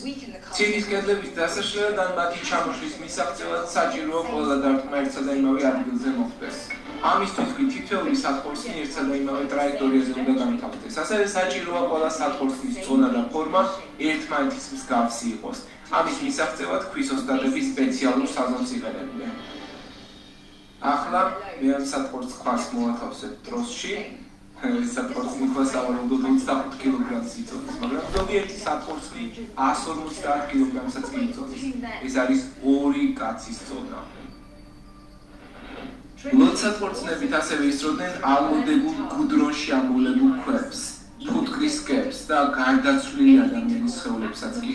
ყველაფერი, რაც მისთვის მაქსიმალურ ზიანს გამოიწვევდა, ნებადართული იყო. მოისმინეთ ეს ხმა? ეს იყო ლოცვა-ტყორცნის სასიკვდილო კომბინაცია ძალისა და სიზუსტის, რომელმაც ის შუა საუკუნეების ერთადერთ და მნიშვნელოვან დამანგრეველ და გამანადგურებელი იარაღად აქცია. ეს იყო 3 სერიაც ნახოთ და მე ან 7 ვნახოთ და მეორე 7 შემდეგ აკვეთილზე. ნახოთ ჯაჭვის პერანგი.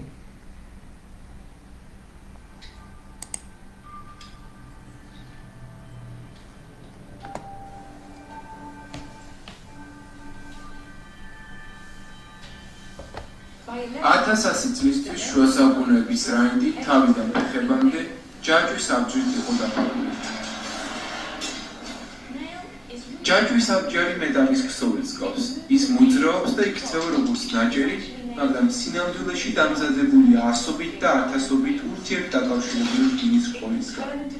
ყოველივე ეს კი შესაძლებელს ხდიდა მახვილის დარტყმისგან რაინდი მაქსიმალურად დაცული ყოფილიყო და ხმალი ასლეპილიყო. ჯაჭვის პერანგის მთავარი საიდუმლო გახდათ ბალიშოვანი სამოსი. ეს სამოსი შთანთქავდა დარტყმის ძალას, ხოლო ჯაჭვის პერანგი დარტყმის ვექტორს უცვლიდა ტრაექტორიას. ერთად კი ისინი წარმოუდგენლად ეფექტურ დაცვას ქმნიდნენ. ჯაჭვის დამზადების პირველი ეტაპი მოიცავდა სწორი სისქის მავთულის შექმნას. ამისათვის მავთულს უყრიდნენ დასამუშავებელ წვრილ ფირფიტას, რომლის ხრელებიც თანდათანობით წვრილდებოდა. ეს გრძელდებოდა მანამ, სანამ არ მიიღებოდა სასურველი მავთულის სისქე. წრეების დასამზადებლად მავთული ხვეულად ეხვეოდა, შემდეგ იმრგვალდებოდა და იკვრებოდა გოლებად.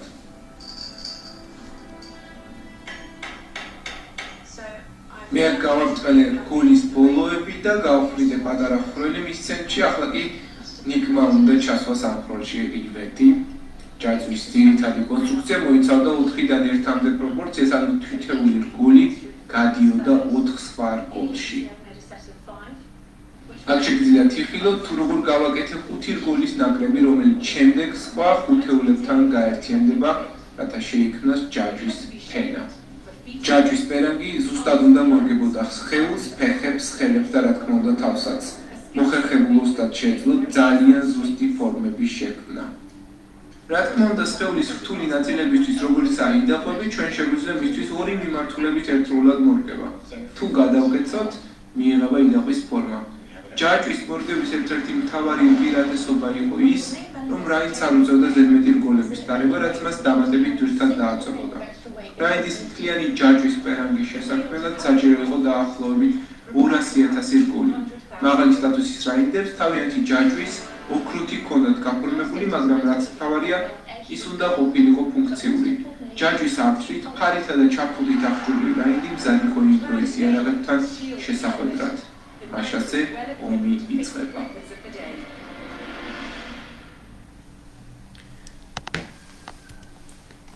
რამე კითხვა ხომ არ გაქვთ?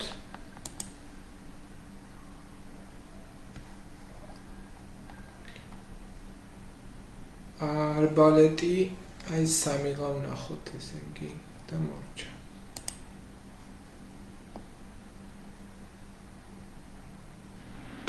ნორმანების პერიოდში ერთ-ერთი იარაღი განსაკუთრებით დომინირებდა ბრძოლაში. მას კი ერქვა ჯვარედი ნამშრომლი, ანუ არბალეტი. მე-14 საუკუნის არბალეტები, როგორც ისა, საუკუნეების განვითარებისა და დახვეწის შედეგი იყო. პოლადისგან დამზადებული მკლავებით ისინი წარმოუდგენლად ძლიერ დამკვლელი იარაღებად ითვლებოდნენ. მაგრამ ადრეული ნორმანების არბალეტები ხისგან იყო დამზადებული. ხის შვილდების სიმძლავრე შეზღუდულია, ამიტომ იდეა რომ ნორმანების ჯვარედი შვილდები ძველმოსილი იარაღია, ნამდვილად მითია. ამის მიუხედავად ისინი საშუალო მანძილზე ეფექტურობას ინარჩუნებდნენ, რაც ბრძოლისთვის საკმარისი იყო. არბალეტის გარდმოვლებით დაჭიმვას დიდი ძალა სჭირდებოდა. საბედნიეროდ დასახმარებლად შექმნილი იყო სპეციალური მექანიზმი. შულდოსანი იარაღს სარტყელისა და ბჭყალის სახელწოდების მოწყობილობით ჭიმავდა, რაც მას დამატებით ბერკეტს აძლევდა და შესაძლებელს ხდიდა ზურგი და ფეხები გამოეყენებინა სიმის დასაჭერად. ბრძოლის ველზე არბალეტისტები დაუცველები იყვნენ, ამიტომ ისინი ატარებდნენ დიდ ფარებს, რომლებსაც ეგრეთ წოდებული პავიზები ერქვათ. ამ ფარების უკან იმალებოდნენ, იმხლებოდნენ, გადადებდნენ იარაღს, ჩნდებოდნენ და ისროდნენ. შემდეგ ისევ იმალებოდნენ და ხელახლა ტენდნენ არბალეტს. არბალეტით მიზანში სროლა მარტივი იყო, შესაბამისად მათ მფლობელებს ნაკლებად სჭირდებოდათ ვარჯიში. ისინი უფრო იაფ მასალას იყენებდნენ არბალეტის დასამზადებლად, ვიდრე გრძელი შულდებისთვის იყო საჭირო. ყველაზე მნიშვნელოვანი ისაა, რომ ეს შულდები საშუალებას იძლეოდა გადაგეტენა სასურველ დროს და გესროლა მტრისთვის. ამიტომ ისინი განსაკუთრებით კარგად გამოიყენებოდა ალყის დროს. როცა არბალეტისტები ციხესიმაგრეს იცავდნენ, ისინი იყენებდნენ სპეციალურად შექმნილ ხის გალერეებს, ეგრეთ წოდებულ ჰორდინგებს, მაგრამ მოწინააღმდეგის მიმართულებით გასროლისას გარკვეული ტიპის სირთულეებს ასწრებოდნენ. მაგალითად, როგორ გაეჩერებინათ ის არის არბალეტზე, სანამ გაისროდნენ. ეს საკითხი კი ასე წყდებოდა. სულ გადაჭერდნენ ძისხის თავზე, რაც საკმარისი იყო ისრის გასაჩერებლად. დაახლოებით 1200 წლისთვის ნორმანების ხის არბალეტი ჩანაცვლდა ახალი ტიპის კომპოზიტური მშვილდით. ეს მშვილდები სიჩისა და რქისგან მზადდებოდა, რაც უფრო კომპაქტურ და 4-ჯერ ძლიერ იარაღად აქცევდა მას. მიუხედავად ამისა, ისინი უფრო ძვირი და ვიდრე არბალეტები, ამიტომ იქნება ეს ბრძოლის ველი თუ ციხესიმაგრე, ომის მთავარი იარაღად მაინც მარტივი ხის არბალეტები რჩებოდა. One more section, guys, and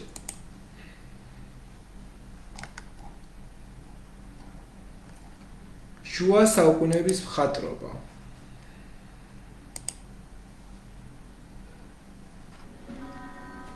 ხალხს ხშირად გონია შუა საუკუნეებში ციხის კედლები უბრალო ქვებით იყო მოპირკეთებული. თუმცა სინამდვილეში ასე არ იყო. კედლები იფარებოდა, ფერადდებოდა და დეკორაციებით იმყოფოდა.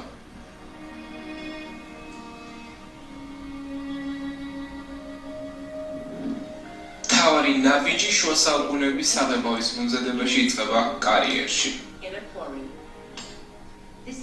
ეს არის ქვიშაქვა, რომელსაც ძალიან მაღალი რკინის შემცველობა აქვს. ასეთ ქვებში გვხვდება ღარიბი ოქრა, რკინის ოქსიდი, რომელიც ჯანგის მსგავსია და შუა საუკუნეების საღებავების ძირითადი ინგრედიენტია.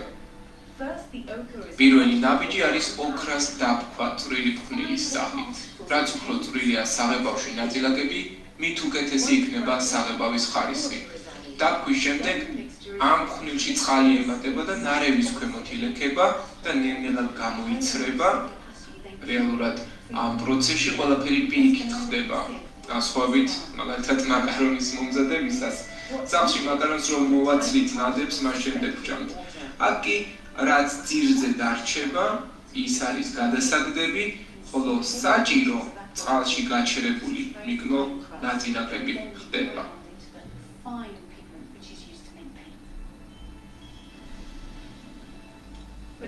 როდესაც ნარევი შრება, რჩება ასეთი წვრილი კრისტალური ფენა, რომელიც შემდეგ კვლავ იფქვება, რათა მიიღონ იმ ფერის საღებავი, რაც სასურველია, მაგრამ ოქრას ფერების პალიტრა ამით არ სრულდება. თუ ოქრას გავაცხელებს, ნამდვილი სასწაული ხდება, ყვითელი ოქრა წითლად გადაიქცევა, ხოლო უფრო ხანგრძლივად გაცხელებადი 72 საათის განმავლობაში თუ 1000 გრადუს ტემპერატურაზე გავაცხელებთ, წარმოქმნის ფერების სრულ სპექტრს, მათ შორის წარმოუდგენელ იისფერს. იმისათვის, რომ პიგმენტი საღებავად ვაქციოთ, მას ემატება კვერცხი და ხის ფისი. ეს როგორ ტანჯულობ. თავარმოწმე შუა საუკუნეებში ხშირად გვხვდებოდა ქვებისა და ვარდების გამოსახულებები. ასეთ დეკორაციებში კედლებს ხატავდნენ ისე, რომ გამოიყურებოდნენ როგორც დამუშავებული ქვის ბლოკები, რომელთა მორთვაც ხუთფურცლიანი ყვავილებით იყო შესაძლებელი. ასე რომ შუა საუკუნეების ციხეები რეალურად ძალიან შორს იყვნენ იმდენი წარმოდგენებისაგან, რომელიც დღეს გვაქვს მათ ესე ისავსე იყო ფერებით, სინათლითა და მოხატულობით. და დაგვრჩა წერლობა. ეს არის შუა საუკუნეების ხელნაწერები.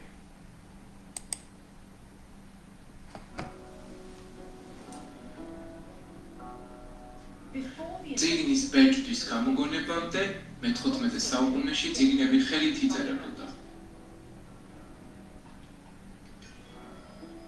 საუკეთესო მათგანი კი ელვარე ფერებით და ნამდვილი ოქროთი ილუსტრირებოდა.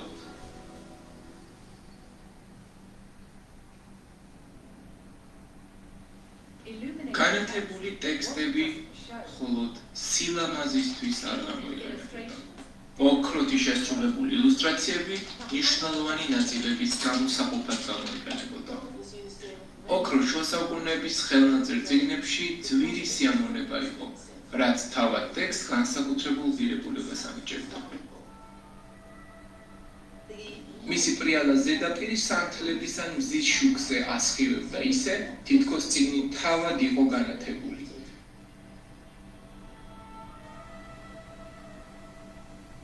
სოლიდური ოქროს ილუსტრაციები მხოლოდ ილუზიას ქმნიდა. რეალურად ეს ოქრო ძალიან თხელი იყო, ფაქტობრივად ოქროს ფურცელი და ოქროს მტკიცე ეფექტი მიიღებოდა გესოს ფენაზე დასმის გზით, რაც გლუვი იყო და წებო შეიცავდა. გესო აკავებდა ოქროს და მის ზედაპირზე შუქის მოხვედრისას მას აბრეშუმისებურ იერს აძლევდა.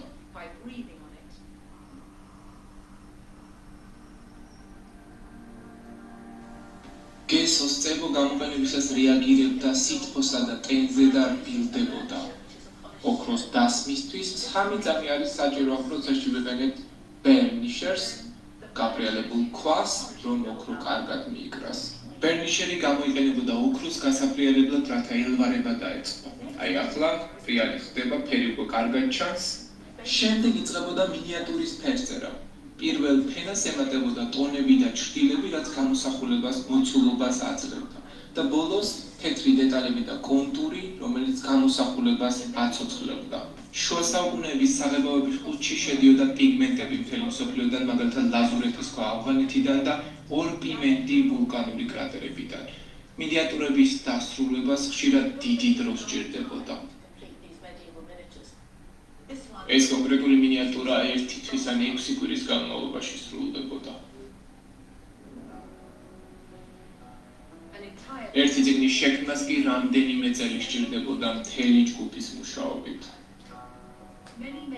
ბევრი შუა საუკუნეების ხელნაწერი წიგნი დღეს სრულად შემონახულია. მათი ფერები ისეთივე ცოცხალია, როგორც მათი შექმნის დღეს. Okay, that's it. ეს იყო შუა საუკუნეების მოკლედ რაღაც ნაწილი. მე შემდეგ აკუთილზე კიდევ გადავალთ და ვნახავთ დანარჩენ დეტალებს.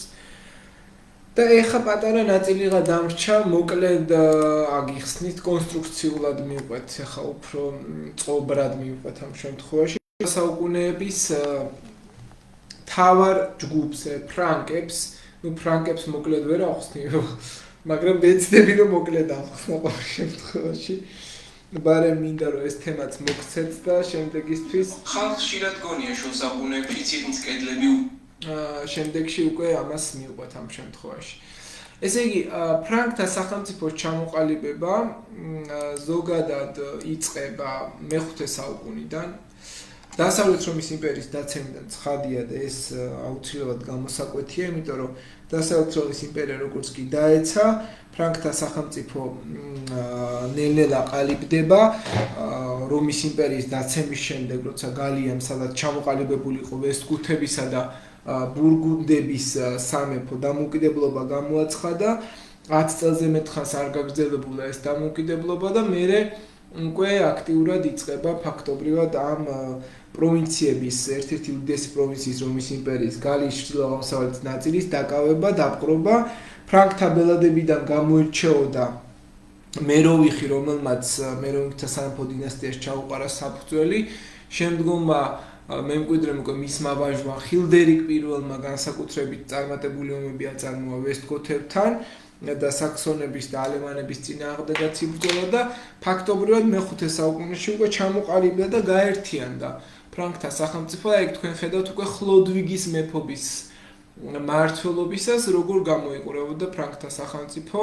ხლოდვიგმა ფაქტობრივად ადრეული ქრისტიანობის ეპოქაში სახელმწიფოს შენარჩუნება კეპთაყვანისმცემელი მეფისთვის ძალიან რთული ამოცანა იყო და ვერ მოახერხებდა ფაქტობრივად ხლოდვიგი ამის გაკეთებას, მაგრამ ყოველ შემთხვევაში მცდელობა მაინც ასეთი ჰქონდა სცადა და უნდა გამოიკვეთოს, რომ ხლოდვიგმა ბოლომდე ვერ შეძლო ამის ქრისტიანობის არ მიღება, იმიტომ რომ ყველა სხვა სახელმწიფოში საინტერესოა, მაგალითად კონსტანტინე არის რომში, მირიანი ქართლში, მესამე სომხეთში, ხლოდვიგი ფრანკთა სახელმწიფოში, ყველგან არის ერთი პიროვნება, მეფე, რომელიც რაღაც სასწაულს რომელსაც რაღაც სასწაული გადახდება თავს და სასწaulis ფენომენი არსებობს ყველა სახელმწიფოში. ეს სასწaulis ფენომენი არ არის ესეთი მართლა სასწaulis იდეა.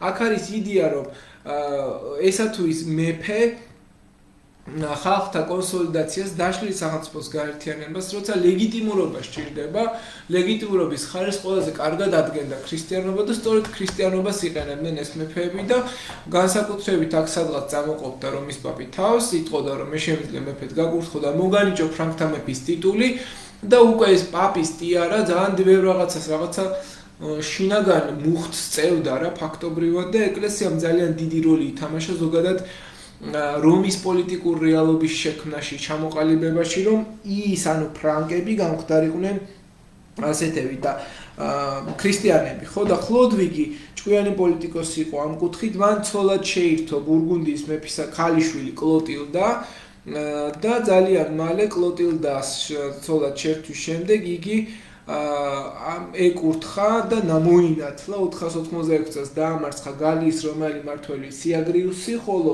496 წელს გადამწყვეტი გამარჯვება მოიპოვა ალემანებზე ტოლბიაკის ბრძოლაში, იქ სასწაული მოხდა კიდევ და ეს სასწაულის ფენომენი თქვენ ისწავლეთ და ასე საბოლოო ჯამში შეიქმნა ფრანკთა პირველი სახელმწიფო, მეროვინგი ფრანკთა სამეფოს ჩაუდგა, მეროვინგების ფრანკთა სამეფო შეიკრა და ხლოდვიგი გახდა ამ სახელმწიფოს გამაერთიანებელი და 496 ან 499 წლებში 3000 მხედრით მოინათლა იგი ქრისტიანად და მანვე ძალიან მალე გამოაცხადა პარიზი ფრანკთა სახელმწიფოს დედაქალაქად, მანვე ძალიან მალე შექმნა სისტემა, სტრუქტურა სახელმწიფო მმართველობისა, აღკვეთა სეპარატიზმი ფრანკთა სახელმწიფოში, შეზღუდული სამართლის, შეზღუდული მონარქია ჩამოაყალიბა, შექმნა სალიკური სამართალი, ეგრეთ წოდებული ტომების სალიელი ფრანკების სახელიდან მომდინარე სამართლის კოდექსი, შედგენილი მე-16 საუკუნეების მიჯნაზე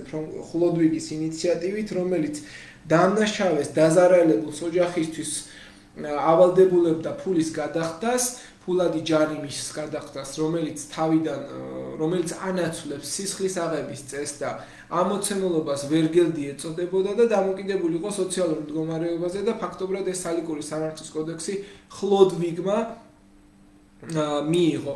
ასევე შუა საუკუნეების საზოგადოება, რომელიც გახსოვთ, რომ იყოფოდა ამ სისტემაში, მოარგო ამ სისტემას ზუსტად ხლოდვიგმა თავისი სალიკური სამართალი და ჩამოაყალიბა ასეთი სტრუქტურა. მეფე გახდა საკანონმდებლო აღმასრულებელი უფლებამოსილების პირი, მაჟორდომები, ანუ მაიორდომები იყვნენ მსახურთო ხუცესები, რომლებიც ფაქტობრივად განაგებდნენ სასახლის მინისტრები იყვნენ და მეფის იურიდიული მრჩევლები, რეფერენდარები, რომლებიც სასახლის კანცელარიის მმართველები იყვნენ, აქვე ყვაშენ მარშლები, რომლებიც მეფის ცხენოსანთა სარდლები იყვნენ და მინისტრები, ფინანსთა შინაგან საქმეთა სამინისტრო, სამხედრო მინისტრები ამ შემთხვევაში. და ფაქტობრივად შეიქმნა 4 ფენა, ვინც მართავს, ვინც ომობს, ვინც ლოცულობს და ვინც მუშაობს. და ეს ჯგუფები გახდნენ საყრდენები ამ ფეოდალური სისტემისა, მათ ჰქონდათ ძალიან ისეთი ძიდი ძალაუფლება და მათ შორის იყვნენ მსახურთო ხუცესები, მაიორდომები, რომლებიც სამეფო კარზე მაღალი თანამდებობის პირები იყვნენ, მათ ეკავათ და ფლობდნენ დიდ მიწებს, ჰქონდათ დიდძალი ქონება შესაძლებლობა თავდაპირველად მაიორდომებს მეფე ნიშნავდა და მერე საერთოდ ამ ცენტრალური ხელისუფლების დასუსტების შედეგად საერთოდ ფეოდალური პრივილეგიების გაზრდის შედეგად ფუნქციები გაეზარდათ და მემკვიდრეობითი ძალაუფლებაც კი მიიღეს და ამ ყველაფერმა მაიორდომების ძალაუფლების გაძლიერებამ მეფის ნაცვალად მაიორდომების ხელში გადავიდა მთელი ძალაუფლება და ჩამოყალიბდა პერიოდი ფრანკთა სახელმწიფო ისტორიაში, რომელსაც ჩვენ უწოდებთ ზარმაც მეფეთა ხანას. და აგერ წავიკითხოთ კარლოს დიდის ცხოვრება, ინხარდი მეროვინგებს გვარს უკვე აღარ ჰქონდა ძალაუფლება, ისინი ფიქციურ მეფეებად იქცნენ და ტიტულიც ნომინალურად ჰქონდათ. ფრანკთა სამეფოს ძალაუფლება სიმდიდრე სასახლის კარის მმართველების მაიორდომების ხელში იყო, სწორედ მათ ეკუთვნოდათ უმაღლესი ხელისუფლება. ისინი იწვევდნენ კრებებს, წყვეტდნენ ომების საკითხს, მეფემ მხოლოდ ტიტულით უნდა დაკმაყოფილებული იყო, ტახტზე მჯდარიყო და ხელისუფალი განესახიერებინა, მოისმინა ელჩებისთვის და პასუხი გაეცა მათთვის. მეფე უნდა ყოფილიყო მადლიერი, იმით, რასაც მაიორდომები აძლევდნენ. ფაქტობრივად ეს იყო მათი ძირითადი ფუნქცია, მოვალეობა, ხოლო რაც შეეხება ამ სისტემის ჩამოყალიბებას ზარმაცი მეფეების შემდეგ უკვე გადავდივართ კაროლინგებზე. მე-8 საუკუნის დასაწყისისთვის ფრანკთა სამეფო დაიშალა, დასუსტდა, დაკარგა ტერიტორიები და სამსახელმწიფო დაიშალა. ეს იყო ავსტრაზია, ნეისტრია და ბურგუნდია და ფაქტობრივად ეს ტერიტორიული ნაწილები მთლიანად როგორც ასეთი ეს ძალაუფლება გადანაწილდა ფრანკთა სახელმწიფო მმართველობაში, კაროლინგურ მმართველობაში შემდგომ. ეს პროცესი მე-8 საუკუნეში შეჩერდა მაშინ უпростоრად ეს დაშლის პროცესი, როცა სათავეში მოვიდა ახალი სამეფო დინასტია, რომელსაც კაროლინგები ეწოდებოდათ და ამ დროისთვის დაწინაურებული მაიორდომები მსახურთო ხუცესები იყვნენ და ერთ-ერთი მეროვინგი მეფის ნაცვალი ქვეყანას ფიქტიურად რომ მართავდა იყო ბოლო ამ შემთხვევაში მეფე და მის შემდგომ უკვე შეიცვალა დინასტია და კანონიკები მოვიდნენ.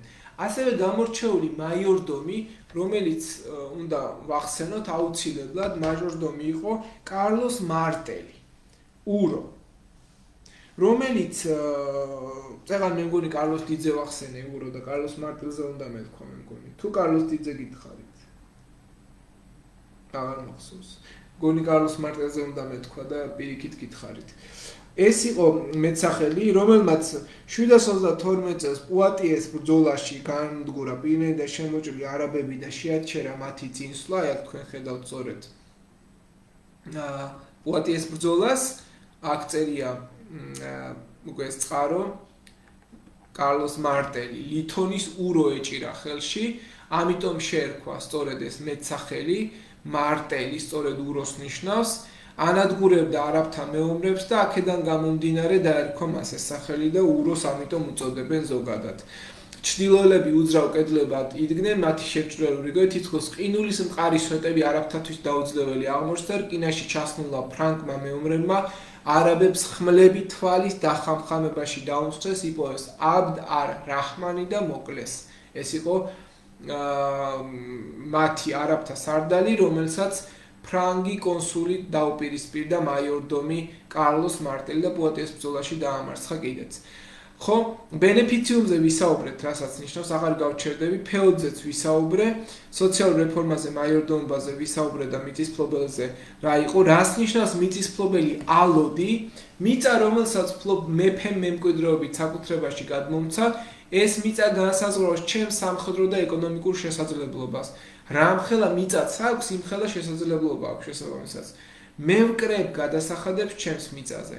მე მორჩილებიან რაინდები, რომლებიც ჩემს მიწაზე ცხოვრობენ. ჩემს შემდეგ მიწა ჩემს შთამომავლებს გადაეცემა თავისუფლად ჩემს და მისი გაფართოებას და გასხვისებას. ანუ ეს იყო სამეფო დომენი, ყველაზე დიდი მიწა, რომელსაც ეწოდებოდა სამეფო დომენი იყო და ამ დომენს შემცირება შემდგომ მეფეებს ახალი ფეოდალებისთვის გადაცემა მოუწიათ და შეამცირეს ეს მიწა ამ შემთხვევაში.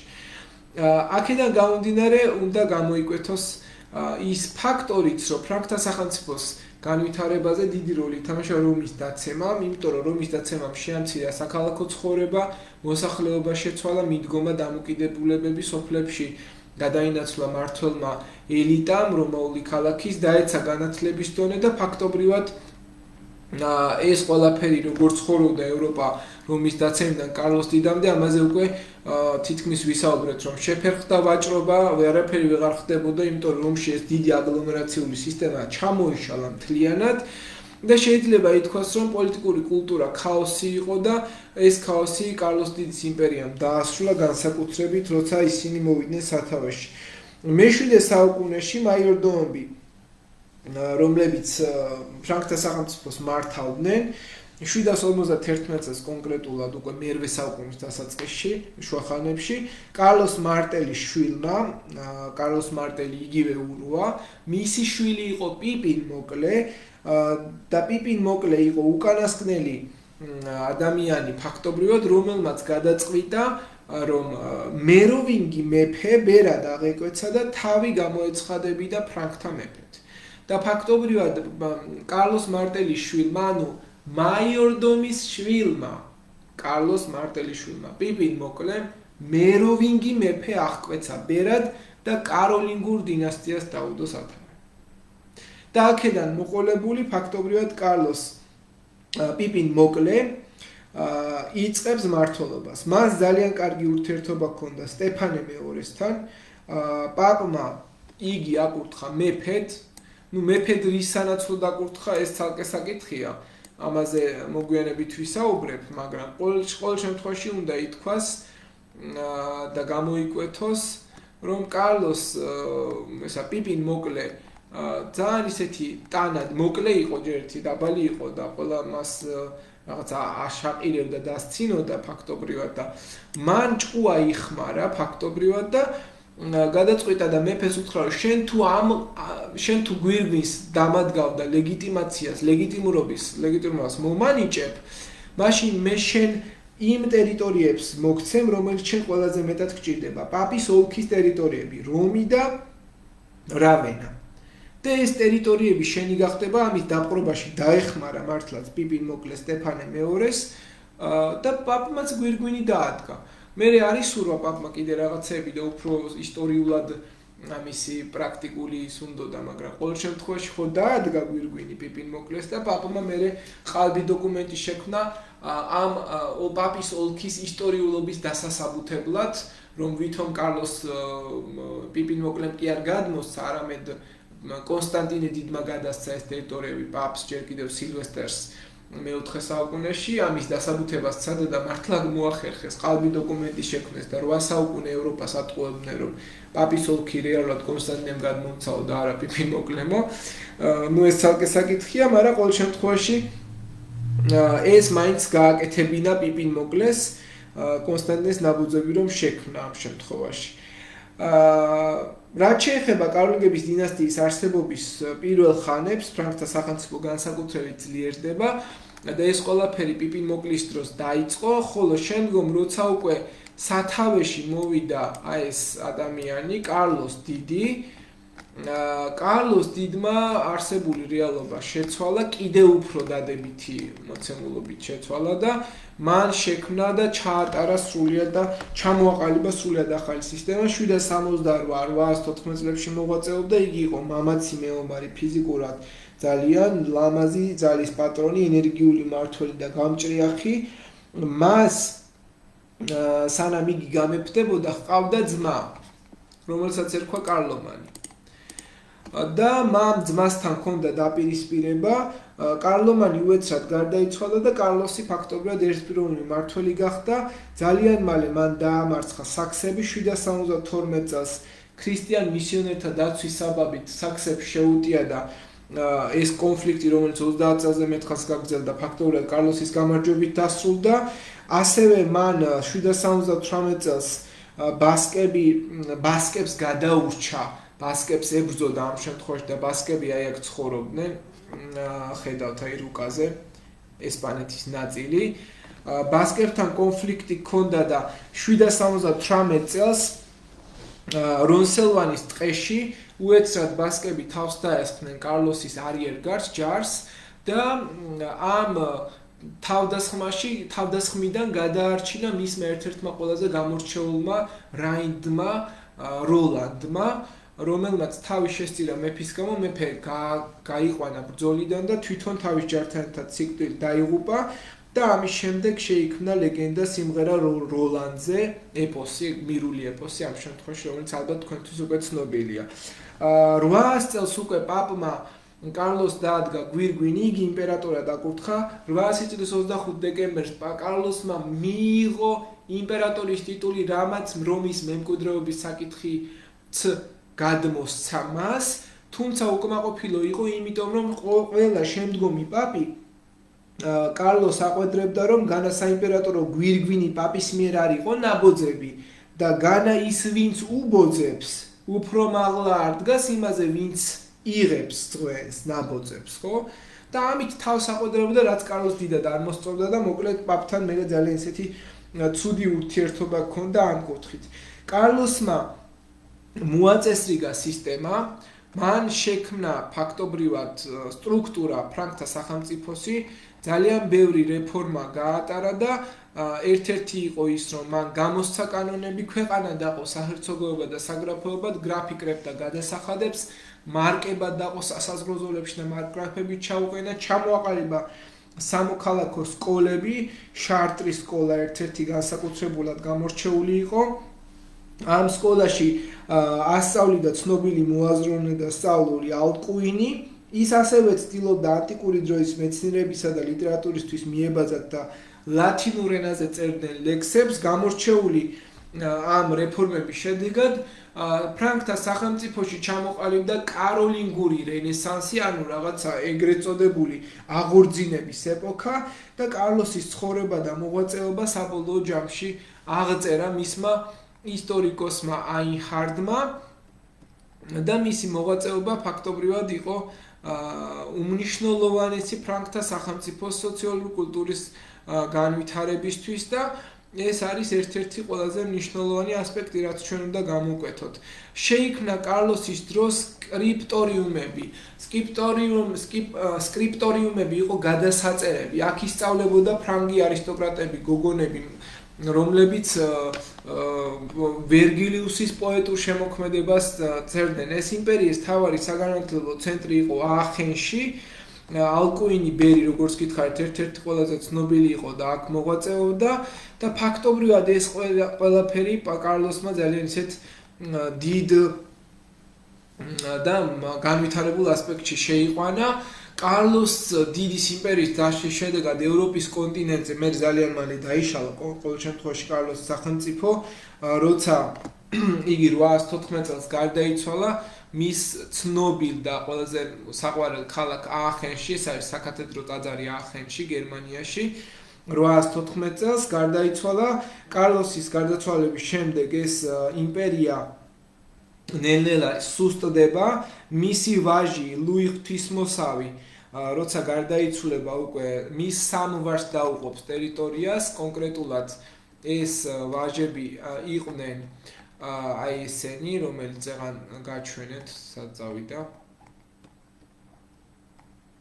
ხო.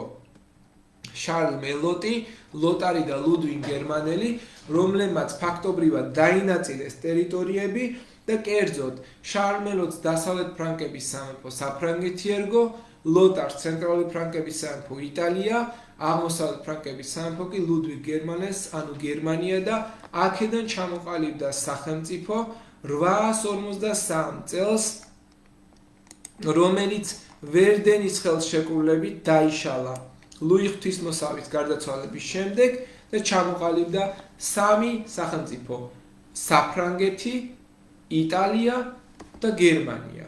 853 წლის ვერდენის ხელშეკრულება კარგად დაიმახსოვრეთ, იმიტომ რომ ამ ხელშეკრულებით იწყება 3 ძირითადი სახელმწიფოს ისტორიული არსებობა. მე მგონი ცოტა სწრაფად და მოკლედ დავხსენი. მოკლედ და პრინციპში რა გამორჩა არაფერი ისეთი. ეს არის ფრანკთა სახელმწიფო და შემდეგი გაკვეთილისთვის თქვენ ფეოდალიზმი თავისი ყველაფრით, რადგან გესაუბრეთ, ძალიან დეტალურად გესაუბრეთ, თითქმის ყველაფერს შევეხე და თითქმის კი არა და ყველაფერს შევეხე, პაპობაზე არ ვისაუბრებ და შემდეგზე ვისაუბრებ და ფრანკთა სახელმწიფო, ეს არის ფუნდამენტი ფეოდალისტური სისტემისა, ეს სახელმწიფო და ქვეყანა, რომელიც დაარსებიდან მეროვინგურ კაროლინგური დინასტიით განვიხილეთ. აი ეს არის ჩვენი გაკვეთილის თემები და ამით ამოვწუროთ დღევანდელი ჩვენი